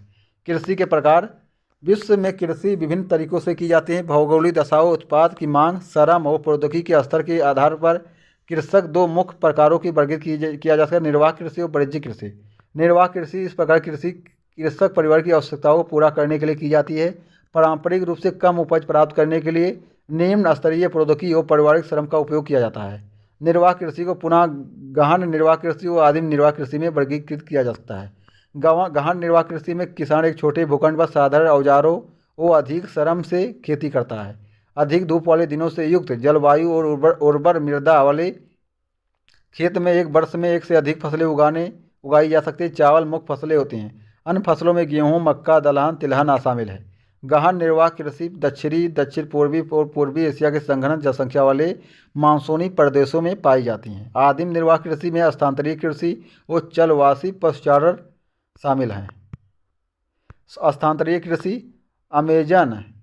अमेजन बेसिन के संघनन वन क्षेत्रों और उष्णकटिबंधीय अफ्रीका, दक्षिण पूर्व एशिया और उत्तर पूर्वी भारत के भागों में प्रचलित है। ये भारी वर्षा और वनस्पति के तीव्र पुनर्जनन वाले क्षेत्र हैं। वृक्षों को काटकर और जलाकर भूखंड को साफ किया जाता है, तब राख को मृदा में मिलाया जाता है तथा मक्का, रतालू, आलू और कसावा जैसे फसलों को उगाया जाता है। भूमि की उर्वरता को समाप्ति के बाद यह भूमि छोड़ दी जाती है और कृषक नए भूखंड पर चला जाता है। स्थानांतरित कृषि को कर्तन एवं दहन कृषि के रूप में जाना जाता है। स्थानांतरित कृषि विश्व में झूमिंग उत्तर पूर्वी भारत, मिल्पा मैक्सिको में, रोका ब्राजील में, लद्दाख मलेशिया में। जलवासी पशुचारण सहारा के अर्ध शुष्क और शुष्क प्रदेशों में, मध्य एशिया और भारत के कुछ भागों जैसे राजस्थान तथा जम्मू और कश्मीर में प्रचलित हैं। इस प्रकार कृषि में पशुचारक अपने पशुओं के साथ चारे और पानी के लिए एक स्थान से दूसरे स्थान पर निश्चित मार्गों में घूमते हैं। इस प्रकार गतिविधि जलवायु की बाधाओं और भूभाग के प्रतिक्रिया स्वरूप उत्पन्न होते हैं। पशुचारक मुख्यतः भेड़, ऊँट, मवेशी, याक और बकरियां पालते हैं। ये पशुचारकों और उनके परिवारों के लिए दूध, मांस, ऊन, खाल और अन्य उत्पाद उपलब्ध कराते हैं। वाणिज्यिक कृषि में फसल उत्पादन और पशुपालन बाजार में विक्रय हेतु किया जाता है। इसमें विशिष्ट कृषि क्षेत्र और अधिक पूंजी का उपयोग किया जाता है। अधिकांश कार्य मशीनों के द्वारा किया जाता है। वाणिज्यिक कृषि में वाणिज्यिक अनाज कृषि, मिश्रित कृषि और रोपड़ कृषि शामिल है। वाणिज्यिक अनाज कृषि में फसलें वाणिज्यिक उद्देश्य से उगाई जाती हैं। गेहूँ और मक्का समान रूप से उगाई जाने वाली फसलें हैं। उत्तर अमेरिका, यूरोप और एशिया के शीतोष्ण घाट के मैदान वाणिज्यिक अनाज कृषि के प्रमुख क्षेत्र हैं। ये सैकड़ों हेक्टेयर के बड़े फार्मों में युक्त विरल आबादी वाले हैं। अधिक ठंड वर्धन काल को बाधित करते हैं, जो केवल एक ही फसल उगाई जाती हैं। मिश्रित कृषि, ये भूमि का उपयोग भोजन और चारे की फसलें उगाने और पशुपालन के लिए किया जाता है। या यूरोप, पूर्वी संयुक्त राज्य अमेरिका, यूएसए, दक्षिण पूर्वी ऑस्ट्रेलिया, न्यूजीलैंड और दक्षिण अफ्रीका में प्रचलित है। रोपड़ कृषि इंपॉर्टेंट एग्जाम में आया है। वाणिज्यिक कृषि का एक प्रकार है जहाँ चाय, कहवा, काजू, रबर, केला तथा कपास की एकल फसल उगाई जाती है। इसमें बृहद पैमाने पर श्रम और पूंजी की आवश्यकता होती है।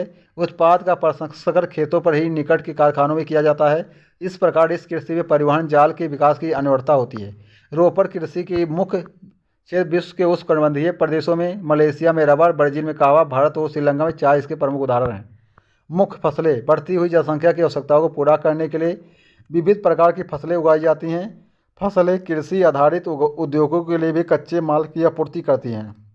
गेहूँ, चावल, मक्का, बाजरा मुख्य खाद्य फसलें हैं। जूट और कपास रेशेदार फसलें हैं। चाय और कहवा मुख्य पेय फसलें हैं। चावल या विश्व की मुख्य खाद्य फसलें हैं या उष्णकटिबंधीय और उपशोष्णकटिबंधीय प्रदेशों की मुख्य आहार है।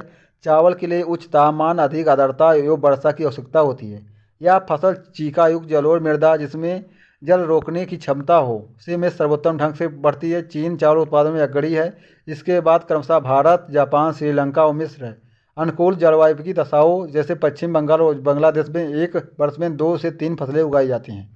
गेहूँ के वर्धन काल में मध्य तापमान एवं वर्षा और शुष्क कर्तन फसल कटाई के समय तेज धूप की आवश्यकता होती है। इसका विकास सुअपवाहित दोमट मिट्टी में सर्वोत्तम ढंग से किया जाता है। गेहूँ संयुक्त राज्य अमेरिका, कनाडा, अर्जेंटीना, रूस, यूक्रेन, ऑस्ट्रेलिया और भारत में विस्तृत रूप से उगाया जाता है। भारत में यह शीत ऋतु में उगाया जाता है। मिलेट या मोटे अनाज के रूप में जानी जाती है और कम उपजाऊ तथा बलुई मृदा में उगाई जाती है। ये ऐसी फसल हैं जिनसे कम वर्षा, उच्च से मध्यम तापमान तथा पर्याप्त सूर्य प्रकाश की आवश्यकता होती है। ज्वार, बाजरा और रागी भारत में उगाए जाते हैं और नाइजीरिया, चीन और नाइजर इसके अन्य प्रमुख देश हैं। मक्का को कान के नाम से जाना जाता है और विश्व के में इसका विभिन्न रंग बिरंगी प्रजातियां पाई जाती हैं। मक्का इसके लिए मध्यम तापमान, वर्षा और अधिक धूप की आवश्यकता होती है। इसे सुअपवाहित उपजाऊ मृदा की आवश्यकता होती है। मक्का उत्तर अमेरिका, ब्राज़ील, चीन, रूस, कनाडा, भारत, मेक्सिको में उगाई जाती है। कपास इसकी वृद्धि के लिए उच्च तापमान, हल्की वर्षा, 200 से 210 पला रहित दिन और तेज चमकीली धूप की आवश्यकता होती है। यह काली और जलोढ़ मृदा में सर्वोत्तम उगती है। चीन, संयुक्त राज्य अमेरिका, भारत, पाकिस्तान, ब्राज़ील और मिस्र कपास के अग्रणी उत्पादक हैं। यह सूती वस्त्र उद्योग के लिए एक महत्वपूर्ण कच्चा माल है। पटसन इसे सुनहरा रेशा के रूप में जाना जाता है। यह जलोढ़ मृदा में अच्छे ढंग से विकसित होता है और इसे उच्च तापमान, भारी वर्षा और आर्द्र जलवायु की आवश्यकता होती है। यह फसल उष्णकटिबंधीय क्षेत्रों में उगाई जाती है। भारत और बांग्लादेश पटसन के अग्रणी उत्पादक हैं। कॉफ़ी के पौधे की खोज किसने की? कॉफ़ी की खोज के विषय में विभिन्न कहानियाँ प्रचलित हैं। लगभग 1850 में कलंदी नामक एक अरबवासी जो बकरी चराने वाला था, अपनी बकरियों की अनोखी उछल कूद हरकतों देखकर वह एक दिन उसे एक सदाहरित पौधे की फलियों को चखकर देखा जिन्हें उसकी बकरियां प्रतिदिन खाया करती थीं। उसे देखकर उसको खोजा था। कॉफ़ी इसके लिए गर्म एवं आर्द्र जलवायु और सुअपवाहित दोमट मृदा की आवश्यकता होती है। इस फसल की वृद्धि के लिए पर्वतीय ढाल अधिक उपयुक्त होता है। ब्राज़ील कॉफ़ी का अग्रणी उत्पादक है। इसके पश्चात कोलंबिया और भारत है। चाय बागानों में उगाई जाने वाली एक पेय पदार्थ है। इसकी कोमल पत्तियों की वृद्धि के लिए ठंडी जलवायु और वर्ष भर समवितरित उच्च वर्षा की आवश्यकता होती है। इसके लिए सुअपवाहित दोमट मृदा और मर्द ढाल की आवश्यकता होती है। पत्तियों को चुनने के लिए अधिक संख्या में श्रमिकों की आवश्यकता होती है। कृषि विकास का संबंध बढ़ती जनसंख्या की बढ़ती मांग को पूरा करने के लिए कृषि के उत्पादन को बढ़ाने की दिशा में किए जाने वाले प्रयासों से है। यह कई तरीकों से प्राप्त किया जा सकता है, जैसे बोए गए क्षेत्र में विस्तार करके बोई जाने वाली फसलों की संख्या बढ़ाकर, सिंचाई सुविधाओं में सुधार करके, उर्वरकों उपज देने वाले बीजों के प्रयोग द्वारा। कृषि का मशीनीकरण भी कृषि के विकास का एक अन्य पहलू है। कृषि के विकास का चरम लक्ष्य खाद्य सुरक्षा को बढ़ाना है।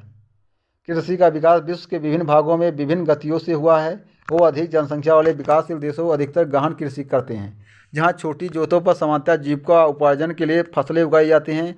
बड़ी जोतें वाणिज्यिक कृषि के लिए अधिक उपयुक्त होती हैं, जैसे संयुक्त राज्य अमेरिका, कनाडा और ऑस्ट्रेलिया है। आओ हम दो फर्मों का अध्ययन करते हैं, एक भारत का, एक यूएसए का।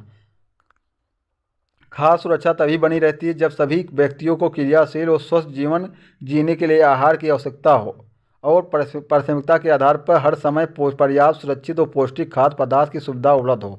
भारत का एक फर्म। उत्तर प्रदेश के गाजीपुर जिले में आदिलाबाद एक छोटा सा गांव है। मुन्ना लाल इस गांव का एक छोटा किसान है, जिसके पास लगभग 1.5 हेक्टेयर का एक फार्म है। उसका आवास मुख्य गाँव में है। वह अधिक उपज देने वाले बीजों को बाजार से तथा वर्षों के एकांतर पर खरीदता है। उसकी भूमि उर्वर है। वह वर्ष में कम से कम 2 फसलें, सामान्यतः गेहूँ, चावल और दालें उगाता है। किसान अपने मित्रों बुजुर्गों के साथ सरकारी कृषि अधिकारियों से कृषि कार्यों के संबंध में सलाह लेता है। वह अपने खेत की जुताई के लिए भाड़े पर ट्रैक्टर लेता है। यद्यपि उसके कुछ मित्र अभी भी बैलों से खेतों को जोतने की परंपरागत विधि का प्रयोग करते हैं। समीप के खेत में एक नलकूप है, जिससे वह अपने खेत की सिंचाई के लिए भाड़े पर लेता है। और मुन्ना लाल के पास 2 भैंस और कुछ मुर्गियां भी हैं। वह निकट के शहर में स्थित सहकारी भंडार में दूध बेचता है। वह वहां का एक सदस्य है, जिसमें सहकारी सीमित उसके जानवरों के लिए चारे के प्रकार, पशुधन के स्वास्थ्य के सुरक्षात्मक उपाय और कृत्रिम गर्भाधान के संबंध में भी सलाह देती है। कृषि के विविध कार्यों में परिवार के सभी सदस्य उसकी सहायता करते हैं। कभी कभी यह बैंक या कृषि सहकारी समिति से बीजों की उच्च उपज वाली किस्मों और औजारों के खरीदने के लिए ऋण लेता है। वह अपने उत्पाद के निकट के शहर में स्थित मंडी में बेचता है और अधिकांश किसानों के पास भंडारण सुविधाओं की कमी होती है, इसलिए वह बाज़ारों के अनुकूल न होने पर भी अपने उत्पादों को बेचने के लिए विवश होते हैं। हाल के वर्षों में सरकार ने भंडारण की सुविधाओं के विकास के लिए कुछ कदम उठाए हैं। संयुक्त राज्य अमेरिका का फार्म। संयुक्त राज्य अमेरिका में एक फार्म का औसत आकार भारतीय फार्म की तुलना में बहुत बड़ा होता है। संयुक्त राज्य अमेरिका में एक प्रारूपिक फार्म का आकार 250 हेक्टेयर होता है। किसान सामान्यतः फार्म में रहता है। मक्का, सोयाबीन, गेहूँ, चुकंदर यहाँ उगाई जाने वाली कुछ महत्वपूर्ण फसलें हैं। संयुक्त राज्य अमेरिका के मध्य पश्चिम में स्थित आयोवा राज्य एक किसान के जो होरन के पास 300 हेक्टेयर भूमि है। वह अपने खेत में मक्का तब उगाता है जब वह आश्वस्त हो जाता है कि मृदा और जल संसाधन इस फसल की उपलब्धता का इस फसल की आवश्यकता को पूरा कर देंगे। फसल को नुकसान पहुंचाने वाले पीड़कों पर नियंत्रण के लिए पर्याप्त उपाय किए गए हैं। समय समय पर वह मृदा के नमूनों को मृदा परीक्षण प्रयोग में जांच के लिए भेजता है कि उससे पर्याप्त पोषक है या नहीं। ये परिणाम जो होरन को वैज्ञानिक उपयुक्त कार्यक्रम की योजना बनाने में मदद करते हैं। उसका कंप्यूटर उपग्रह से जुड़ा हुआ है जो उससे उसके खेत की यथार्थ तस्वीर देता है। यह रासायनिक उर्वरकों वो पीड़क नाशकों की आवश्यकता अनुसार प्रयोग करने में इसकी मदद करते हैं। वह ट्रैक्टर, बीज बोने वालों की मशीनों और समतल संयुक्त हेक्टेयर हार्वेस्टर थ्रेशर का उपयोग कृषि संबंधित विविध प्रक्रियाओं में करता है। अनाज, स्वचालित अन्न भंडार और मार्केटिंग का काम करता है।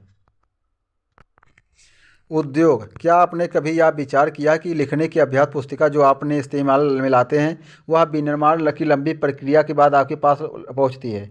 इसके जीवन की शुरुआत वृक्ष से होती है, उसे काटा जाता है और लुगदी मिल तक ले जाया जाता है। वहाँ वृक्षों की लुगदी को संसाधित और काष्ठ लुगदी में परिवर्तित किया जाता है। काष्ठ लुगदी को रासायनिक द्रव के साथ मिलाया जाता है और अंततः मशीनों के द्वारा कागज के रूप में परिवर्तित किया जाता है। यह कागज प्रेस में जाता है और जहां रसायनों से निर्मित स्याही का इस्तेमाल पृष्ठों पर रेखाएं छापने में किया जाता है। इसके उपरांत पृष्ठों को अभ्यास पुस्तिका के रूप में बांधकर वह पैक करके बिक्री के लिए बाजार भेज दिया जाता है। अतः यह आपके हाथों में पहुंचती है। द्वितीयक और क्रियाकलाप पर विनिर्माण में कच्चे माल को उद्योगों के लिए अधिक मूल्य के उत्पादों के रूप में परिवर्तित किया जाता है। जैसा कि आपने देखा कि लुगदी कागज के रूप में और कागज अभ्यास पुस्तिका के रूप में विनिर्माण प्रक्रिया के 2 चरणों का प्रतिनिधित्व करता है। उद्योग का संबंध आर्थिक गतिविधि से है जो कि वस्तुओं के उत्पादन, खनिजों के निष्कर्षण अथवा सेवाओं की व्यवस्था से संबंधित है। इस प्रकार लोहा और इस्पात उद्योग वस्तुओं के उत्पादन से संबंधित हैं। कोयला खनन उद्योग कोयले को धरती से निकालने से संबंधित है तथा पर्यटन सेवा देने से संबंधित उद्योग है। उद्योगों का वर्गीकरण कच्चा माल, आकार और स्वामित्व के आधार पर किया जा सकता है। कच्चे माल के उद्योग के आधार पर उद्योग कृषि आधारित, खनिज आधारित, समुद्र आधारित और वन आधारित हो सकते हैं।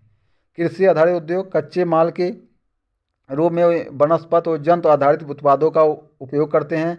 खाद्य संसाधन, वनस्पति तेल, सूती वस्त्र, डेयरी उत्पाद और चर्म उद्योग कृषि आधारित उद्योग के उदाहरण हैं। खनिज आधारित उद्योग प्राथमिक उद्योग हैं जो खनिज अयस्कों का उपयोग कच्चे माल के रूप में करते हैं और इन उद्योगों के उत्पाद अन्य उद्योगों का पोषण करते हैं। अयस्क में निर्मित लोहा खनिज आधारित उद्योगों का उत्पाद है। यह कई अन्य उत्पादों के भी निर्माण के लिए कच्चा माल के रूप में प्रयुक्त किया जाता है, जैसे भारी मशीनों, भवन निर्माण सामग्री तथा रेल के डिब्बे बनाने में। समुद्र आधारित उद्योग सागरों और महासागरों से प्राप्त उत्पादों का उपयोग कच्चे माल के रूप में करते हैं। समुद्री खाद्य प्रसंस्करण उद्योग मत्स्य तेल निर्माण इसके कुछ उदाहरण हैं। वन आधारित उद्योग वनों से प्राप्त उत्पादों का उपयोग कच्चे माल के रूप में करते हैं। लुगदी एवं कागज, औषध रसायन, फर्नीचर और भवन निर्माण में वनों से संबंधित उद्योग है। आकार उद्योगों के आकार का तात्पर्य निवेश की गई पूंजी की राशि, नियोजित लोगों की संख्या और उत्पादन की मात्रा से। आकार के आधार पर उद्योग को 2 भागों में बांटा जा सकता है, लघु आकार के उद्योग और बृहद आकार के उद्योग। कुटीर और घरेलू उद्योग छोटे पैमाने के उद्योग हैं जिसमें दस्तकारों के द्वारा उत्पादों का निर्माण हाथों से होता है। टोकरी बुनाई, मिट्टी के बर्तन और अन्य हस्तनिर्मित वस्तुएं कुटीर उद्योगों के उदाहरण हैं। बड़े पैमाने के उद्योग जो बड़ी मात्रा में वस्तुओं का उत्पादन करते हैं, इनकी तुलना में छोटे पैमाने के उद्योग कम पूंजी और प्रौद्योगिकी का उपयोग करते हैं। बड़े पैमाने के उद्योगों में पूंजी का निवेश अधिक और प्रयुक्त प्रौद्योगिकी उच्च स्तरीय होती है। रेशम बुनाई और खाद्य प्रक्रमण उद्योग लघु पैमाने के उद्योग हैं। ऑटोमोबाइल और भारी मशीनों का उत्पादन बड़े पैमाने के उद्योग हैं। स्वामित्व के आधार पर उद्योगों को निजी क्षेत्र, राज्य स्वामित्व और सार्वजनिक क्षेत्र, संयुक्त क्षेत्र और सहकारी क्षेत्र में वर्गीकृत किया जा सकता है। निजी क्षेत्र के उद्योगों का स्वामित्व संचालन तो एक व्यक्ति द्वारा या व्यक्तियों के समूह द्वारा होता है। सार्वजनिक क्षेत्र के उद्योगों का स्वामित्व और संचालन सरकार द्वारा होता है। हिंदुस्तान एरोनॉटिक्स लिमिटेड और steel authority of India limited संयुक्त क्षेत्र के उद्योगों का उदाहरण हैं। वो स्वामित्व और संचालन राज्यों और व्यक्तियों अथवा व्यक्तियों के समूह द्वारा होता है। मारुति उद्योग लिमिटेड संयुक्त क्षेत्र के उद्योग का एक उदाहरण है। सहकारी क्षेत्र के उद्योगों का स्वामित्व और संचालन कच्चे माल के उत्पादकों तथा पूर्तिकारी कामगारों अथवा दोनों द्वारा होता है। आप देख रहे हैं उद्योगों के ऊपर अवस्थित संबंधी कारक होते हैं। कच्चा माल में श्रम, पूंजी, बाजार, जल, विद्युत, भूमि, परिवहन, संचार। उद्योगों को अस्तित्व को प्रभावित करने वाला वे कारक जो उद्योगों के अस्तित्व को प्रभावित करते हैं। कच्चे माल की उपलब्धता, भूमि, जल, श्रम, शक्ति, परिवहन और बाजार। उद्योग उन्हीं स्थानों पर केंद्रित होते हैं जहां इनमें से कुछ या ये सभी कारक आसानी से उपलब्ध होते हैं। कभी कभी सरकार कम दाम पर विद्युत उपलब्धता, कम परिवहन लागत तथा अन्य अवसंरचना जैसे प्रोत्साहन प्रदान करती है ताकि पिछड़े क्षेत्रों में भी उद्योग स्थापित किया जा सके और औद्योगिकरण में से पराया नगरों और शहरों का विकास और वृद्धि होती रहे। औद्योगिक तंत्र में निवेश, प्रक्रम और निर्गत शामिल है। निवेश में कच्चे माल, श्रम और भूमि की लागत, जल की उपलब्धता, परिवहन, विद्युत और अन्य अवसंरचना शामिल है। प्रक्रम में कई तरह के क्रियाकलाप शामिल हैं जो कच्चे माल को परिष्कृत माल में परिवर्तित करते हैं। निर्गत अंतिम उत्पाद और इससे अर्जित आय हैं। सूती वस्त्र उद्योग के संदर्भ में कपास, मानव श्रम, कारखाना और परिवहन लागत निवेश हो सकते हैं। प्रक्रमों में ओटाई, कटाई, बुनाई, रंगाई और छपाई शामिल है। कमीज जिसे आप पहनते हैं वह उत्पादन है। औद्योगिक प्रदेश का वह विकास तब होता है जब कई तरह के उद्योग एक दूसरे के निकट स्थित होते हैं और वे अपनी निकटता के लाभ आपस में बांटते हैं। विश्व के प्रमुख औद्योगिक प्रदेश पूर्वोत्तर अमेरिका, पश्चिमी और मध्य यूरोप, पूर्वी यूरोप और पूर्वी एशिया है। मुख्य औद्योगिक प्रदेश अधिकांशतः शीतोष्णकटिबंधीय क्षेत्रों, समुद्री पत्तनों के समीप और विशेष तौर पर कोयला क्षेत्रों के निकट स्थित होते हैं। इसमें आप देख सकते हैं, इसमें थोड़ी चौड़ा कर देते हैं, देखे हो। भारत में अनेक औद्योगिक प्रदेश हैं जैसे मुंबई पुणे समूह, बंगलोर तमिलनाडु प्रदेश, हुगली प्रदेश, अहमदाबाद बड़ोदरा प्रदेश, छोटा नाग औद्योगिक प्रदेश, विशाखापत्तनम, गुंटूर औद्योगिक प्रदेश और गुड़गांव दिल्ली मेरठ औद्योगिक प्रदेश, कोलम तिरुवनंतपुरम औद्योगिक प्रदेश।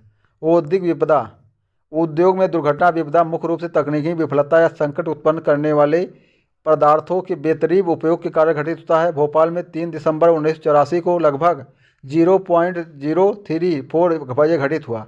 इसमें मिथाइल आइसोसाइनाइड के कारण निकला था।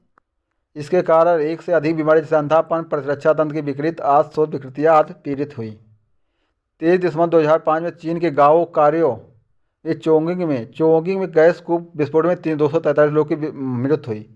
जोखिम को कम करने के उपाय, घने बसे आवासीय क्षेत्रों को औद्योगिक क्षेत्रों में अलग अलग बहुत दूर रखा जाना चाहिए। उद्योगों के समीप बसने वाले लोगों को दुर्घटना होने की स्थिति में विषैले या खतरनाक पदार्थों के संग्रहण, उनके संभव प्रभाव का ज्ञान होना चाहिए। आग की चेतावनी और अग्निशमन की व्यवस्था को उन्नत किया जाना चाहिए।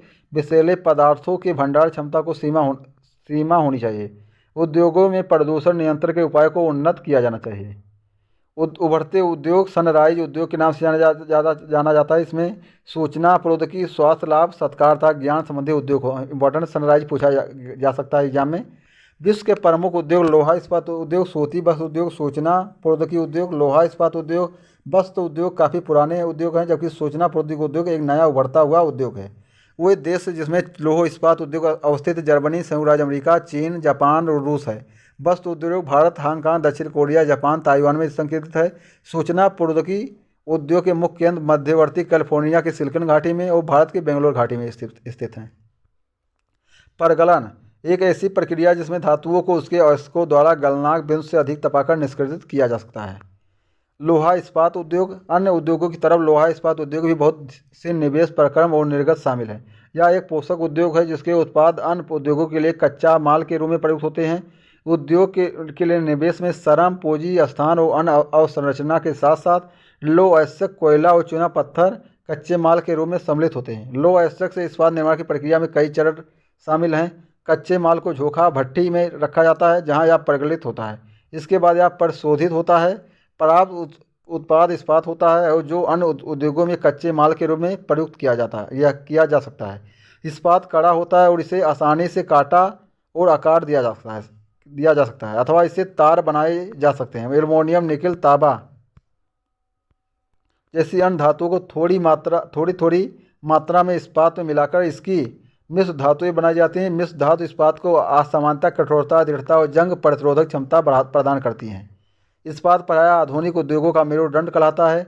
लगभग सारी वस्तुएं जिनका हम लोग उपभोग करते हैं वो या तो लोहा या इस्पात से बने हैं अथवा इन धातुओं से निर्मित औजारों, मशीनों से बने हैं।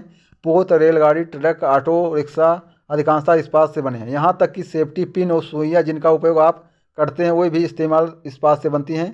तेल कूप इस्पात से बनी मशीनों में से वेधित किए जाते हैं। इस्पात की पाइपलाइनें से तेल प्रवाहित किया जाता है। खनिजों का खनन इस्पात के उपकरणों से होता है। कृषि के यंत्र तंत्र इस्पात के बने होते हैं। विशाल भवनों का ढांचा इस्पात का बना होता है।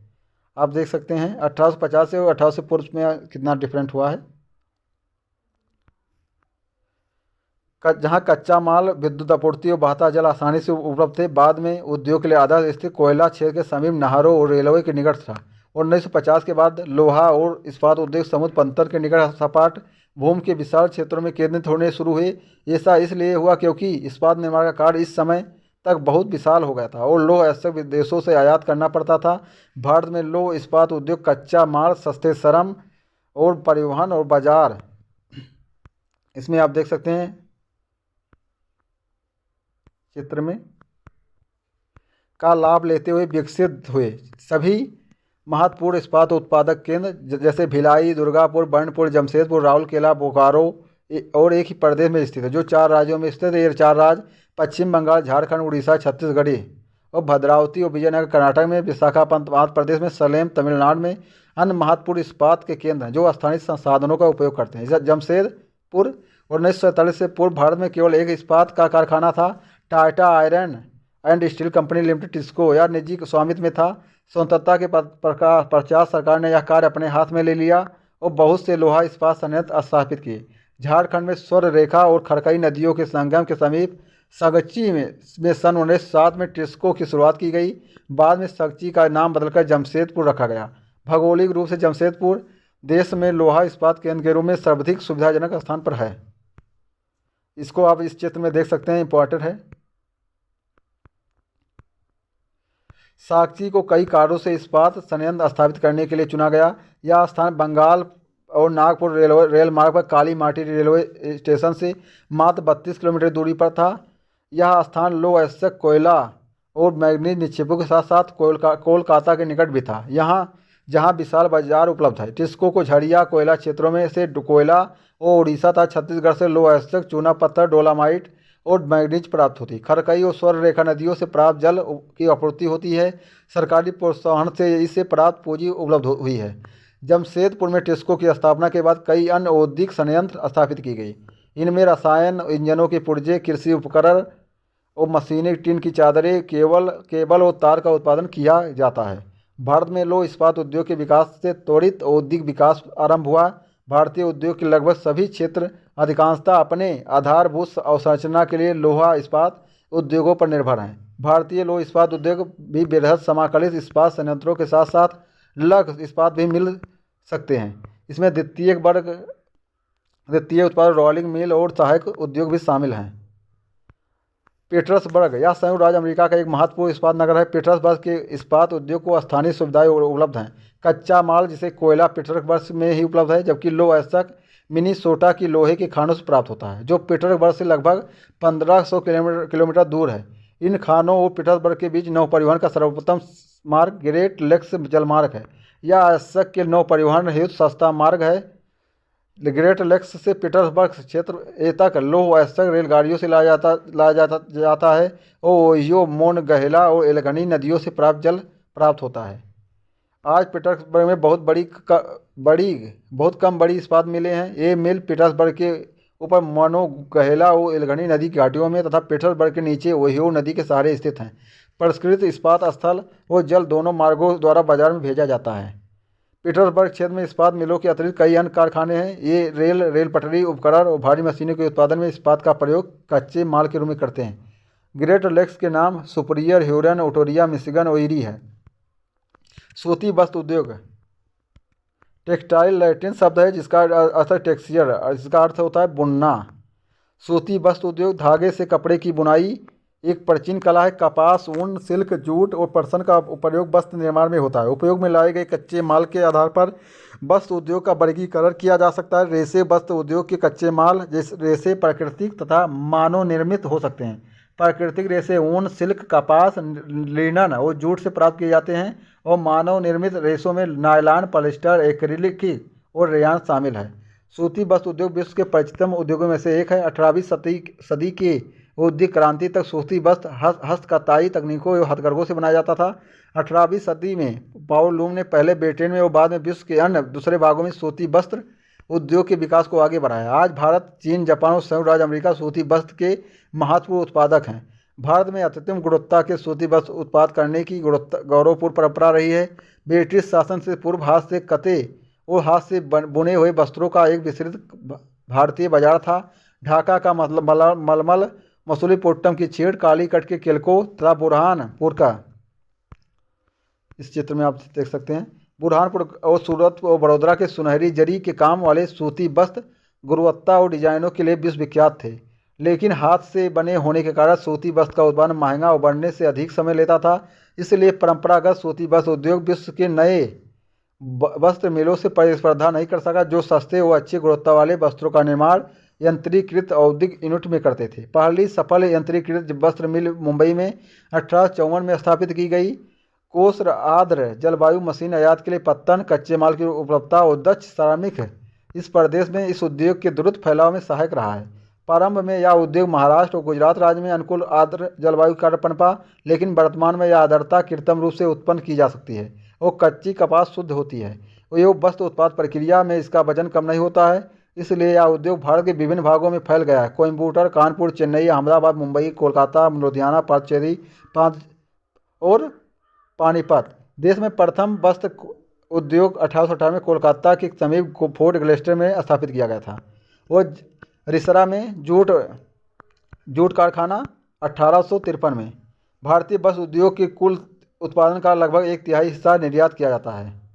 अहमदाबाद गुजरात में साबरमती नदी के तट पर स्थित है। 1859 में यहाँ पहली सूती मिल स्थापित हुई। यह तथा शीघ्र ही मुंबई के बाद भारत का दूसरा सबसे बड़ा वस्त्र निर्माता नगर बन गया। अहमदाबाद को प्रायः भारत का मानचेस्टर कहा जाता है। अनुकूल अवस्थित कारक अहमदाबाद में सूती वस्त्र उद्योग के विकास में सहायक थे। अहमदाबाद कपास उत्पन्न करने वाले क्षेत्र के बहुत निकट स्थित है। यहाँ कच्चा माल आसानी से उपलब्ध होता है। जलवायु कताई और बुनाई के लिए आदर्श है। सपाट भूभाग और भूमि की आसानी से उपलब्धता मिलों की स्थापना में उपयुक्त है। गुजरात और महाराष्ट्र राज्य की घनी आबादी इस उद्योग को कुशल और अर्धकुशल श्रमिक उपलब्ध कराते हैं। सुविकसित सड़कें और रेल मार्गों का जाल सूती वस्त्र को देश के विभिन्न भागों में आसानी से पहुंचाने में मदद करता है। इस तरह इसकी बाजार तक सरल बहुत उपलब्ध है। नज़दीक में मुंबई पत्तन इसे मशीनों का आयात करने और सूती वस्त्र के निर्यात की सुविधा उपलब्ध कराता है। परंतु हाल के वर्षों में अहमदाबाद की सूती मिलों की कुछ समस्याएं, बहुत से वस्त्र मिल बंद हो चुके हैं। देश में नए वस्त्रों का केंद्र विकास और अहमदाबाद की मिलों में मशीन प्रौद्योगिकी का नवीकरण न होना इसका प्रमुख कारण हो सकता है। ओसाका जापान का एक महत्वपूर्ण वस्त्र निर्माण केंद्र है। यह जापान का मानचेस्टर के नाम से जाना जाता है। ओसाका में सूती वस्त्र उद्योग का विकास कई भौगोलिक कारणों से हुआ है। ओसाका के चारों ओर का विशेष मैदान सूती वस्त्र मिलों के विकास के लिए आसानी से भूमि की उपलब्धता सुनिश्चित करता है। कोष आर्द्र जलवायु कताई और बुनाई के लिए बहुत ही उपयुक्त है। योडो नदी मिलों के लिए पर्याप्त जल उपलब्ध कराती है। श्रमिक आसानी से उपलब्ध होते हैं। पत्तन के अवस्थित कच्चे कपास को आयात करने और वस्त्रों को निर्यात की सुविधा उपलब्ध कराता है। ओसाका का वस्त्र उद्योग पूर्णतः आयातित कच्चे मालों के ऊपर निर्भर है। कपास मिस्र, भारत, चीन और यूएसए से आयात की जाती है। परिष्कृत उत्पाद अधिकांशतः निर्यात किया जाता है। उच्च गुणवत्ता और कम मूल्य की वजह से इसका एक अच्छा बाजार है। यद्यपि देश का यह एक भाग महत्वपूर्ण उद्योग, लेकिन हाल ही में ओसाका की सूती वस्त्र उद्योग का स्थान अन्य उद्योग जैसे लोहा इस्पात, मशीनरी, जहाज रानी, ऑटोमोबाइल, विद्युत उपकरण और सीमेंट लेते जा रहे हैं। यहीं पर ये समाप्त होता है। आगे एक लेसन और इसमें मानव संसाधन के बारे में पढ़ेंगे। भारत के सरकार ने अधीन एक मानव संसाधन मंत्रालय बना है, जिसे इस समय शिक्षा मंत्रालय के रूप में जाना जाता है। 1985 में इसका स्थापना हुआ। इसका लक्ष्य था कौशल बढ़ाने के लिए किया गया था। लोग ही एक राष्ट्र के सबसे बड़े संसाधन होते हैं। प्रकृति की देन केवल उस समय महत्वपूर्ण होती है जब वह लोगों के लिए उपयोगी होती है। लोग अपनी आवश्यकताओं और योग्यताओं में से उसे संसाधन में परिवर्तित करते हैं। इस प्रकार मानव संसाधन या अंतिम संसाधन है। स्वस्थ और शिक्षित और प्रेरित लोग अपनी आवश्यकताओं के अनुरूप संसाधनों का विकास करते हैं। अन्य संसाधनों की भांति मानव संसाधन विश्व में समान रूप से वितरित नहीं है। अपने शैक्षिक स्तर, आयु और लिंग में वो एक दूसरे से भिन्न होते हैं। उनकी संख्या और लक्ष्य भी बदलते रहते हैं। आप देख सकते हैं प्रधानमंत्री कौशल विकास योजना की 2015 में 1 करोड़ भारतीय युवाओं को 2016 से 2020 तक प्रशिक्षित करने के उद्देश्य से शुरू किया गया था। इस योजना का उद्देश्य संभाव्य और मौजूदा रोजगार अर्जक को गुणवत्ता पहुंचाना था। विश्व में लगभग 6.6 अरब लोग हैं। 1 अरब में कितने शून्य होते हैं बताइए आप। जनसंख्या का वितरण भूपृष्ठ पर जिस प्रकार के लोग रहते फैले हैं उसे जनसंख्या वितरण का प्रतिरूप कहते हैं। विश्व की जनसंख्या का 90% से अधिक भाग भूपृष्ठ के लगभग 30% भाग पर निवास करता है। विश्व में जनसंख्या का वितरण अत्यंत असमान है। कुछ क्षेत्र बहुत घने बसे हैं और कुछ विरल बसे हैं क्षेत्र हैं। दक्षिण और दक्षिण पूर्व एशिया, यूरोप और उत्तर पूर्वी उत्तर अमेरिका घने बसे क्षेत्र हैं। उच्च अक्षांशीय क्षेत्रों, उष्णकटिबंधीय मरुस्थलों, उच्च पर्वतों और विषुवतीय वनों के क्षेत्रों में बहुत कम लोग रहते हैं। विषुवत वृत्त के दक्षिणी की अपेक्षा विषुवत वृत्त के उत्तर में बहुत अधिक लोग रहते हैं। विश्व की कुल जनसंख्या के लगभग 3/4 लोग 2 महाद्वीप एशिया और अफ्रीका में रहते हैं। विश्व के 60% लोग केवल 10 देशों में रहते हैं। इन सभी देशों में 10 करोड़ से अधिक लोग रहते हैं। एशिया में रहते हैं, देखिए कितना लोग रहते हैं, पीले जो दिखाई दे रहे हैं पीले लोग। यूरोप में इस चित्र में आप देख सकते हैं। और यहाँ जनसंख्या भी आप देख सकते हैं। चीन, फिर Bharat, USA, Indonesia, Brazil, Pakistan, Bangladesh, Nigeria, रूस और जापान है।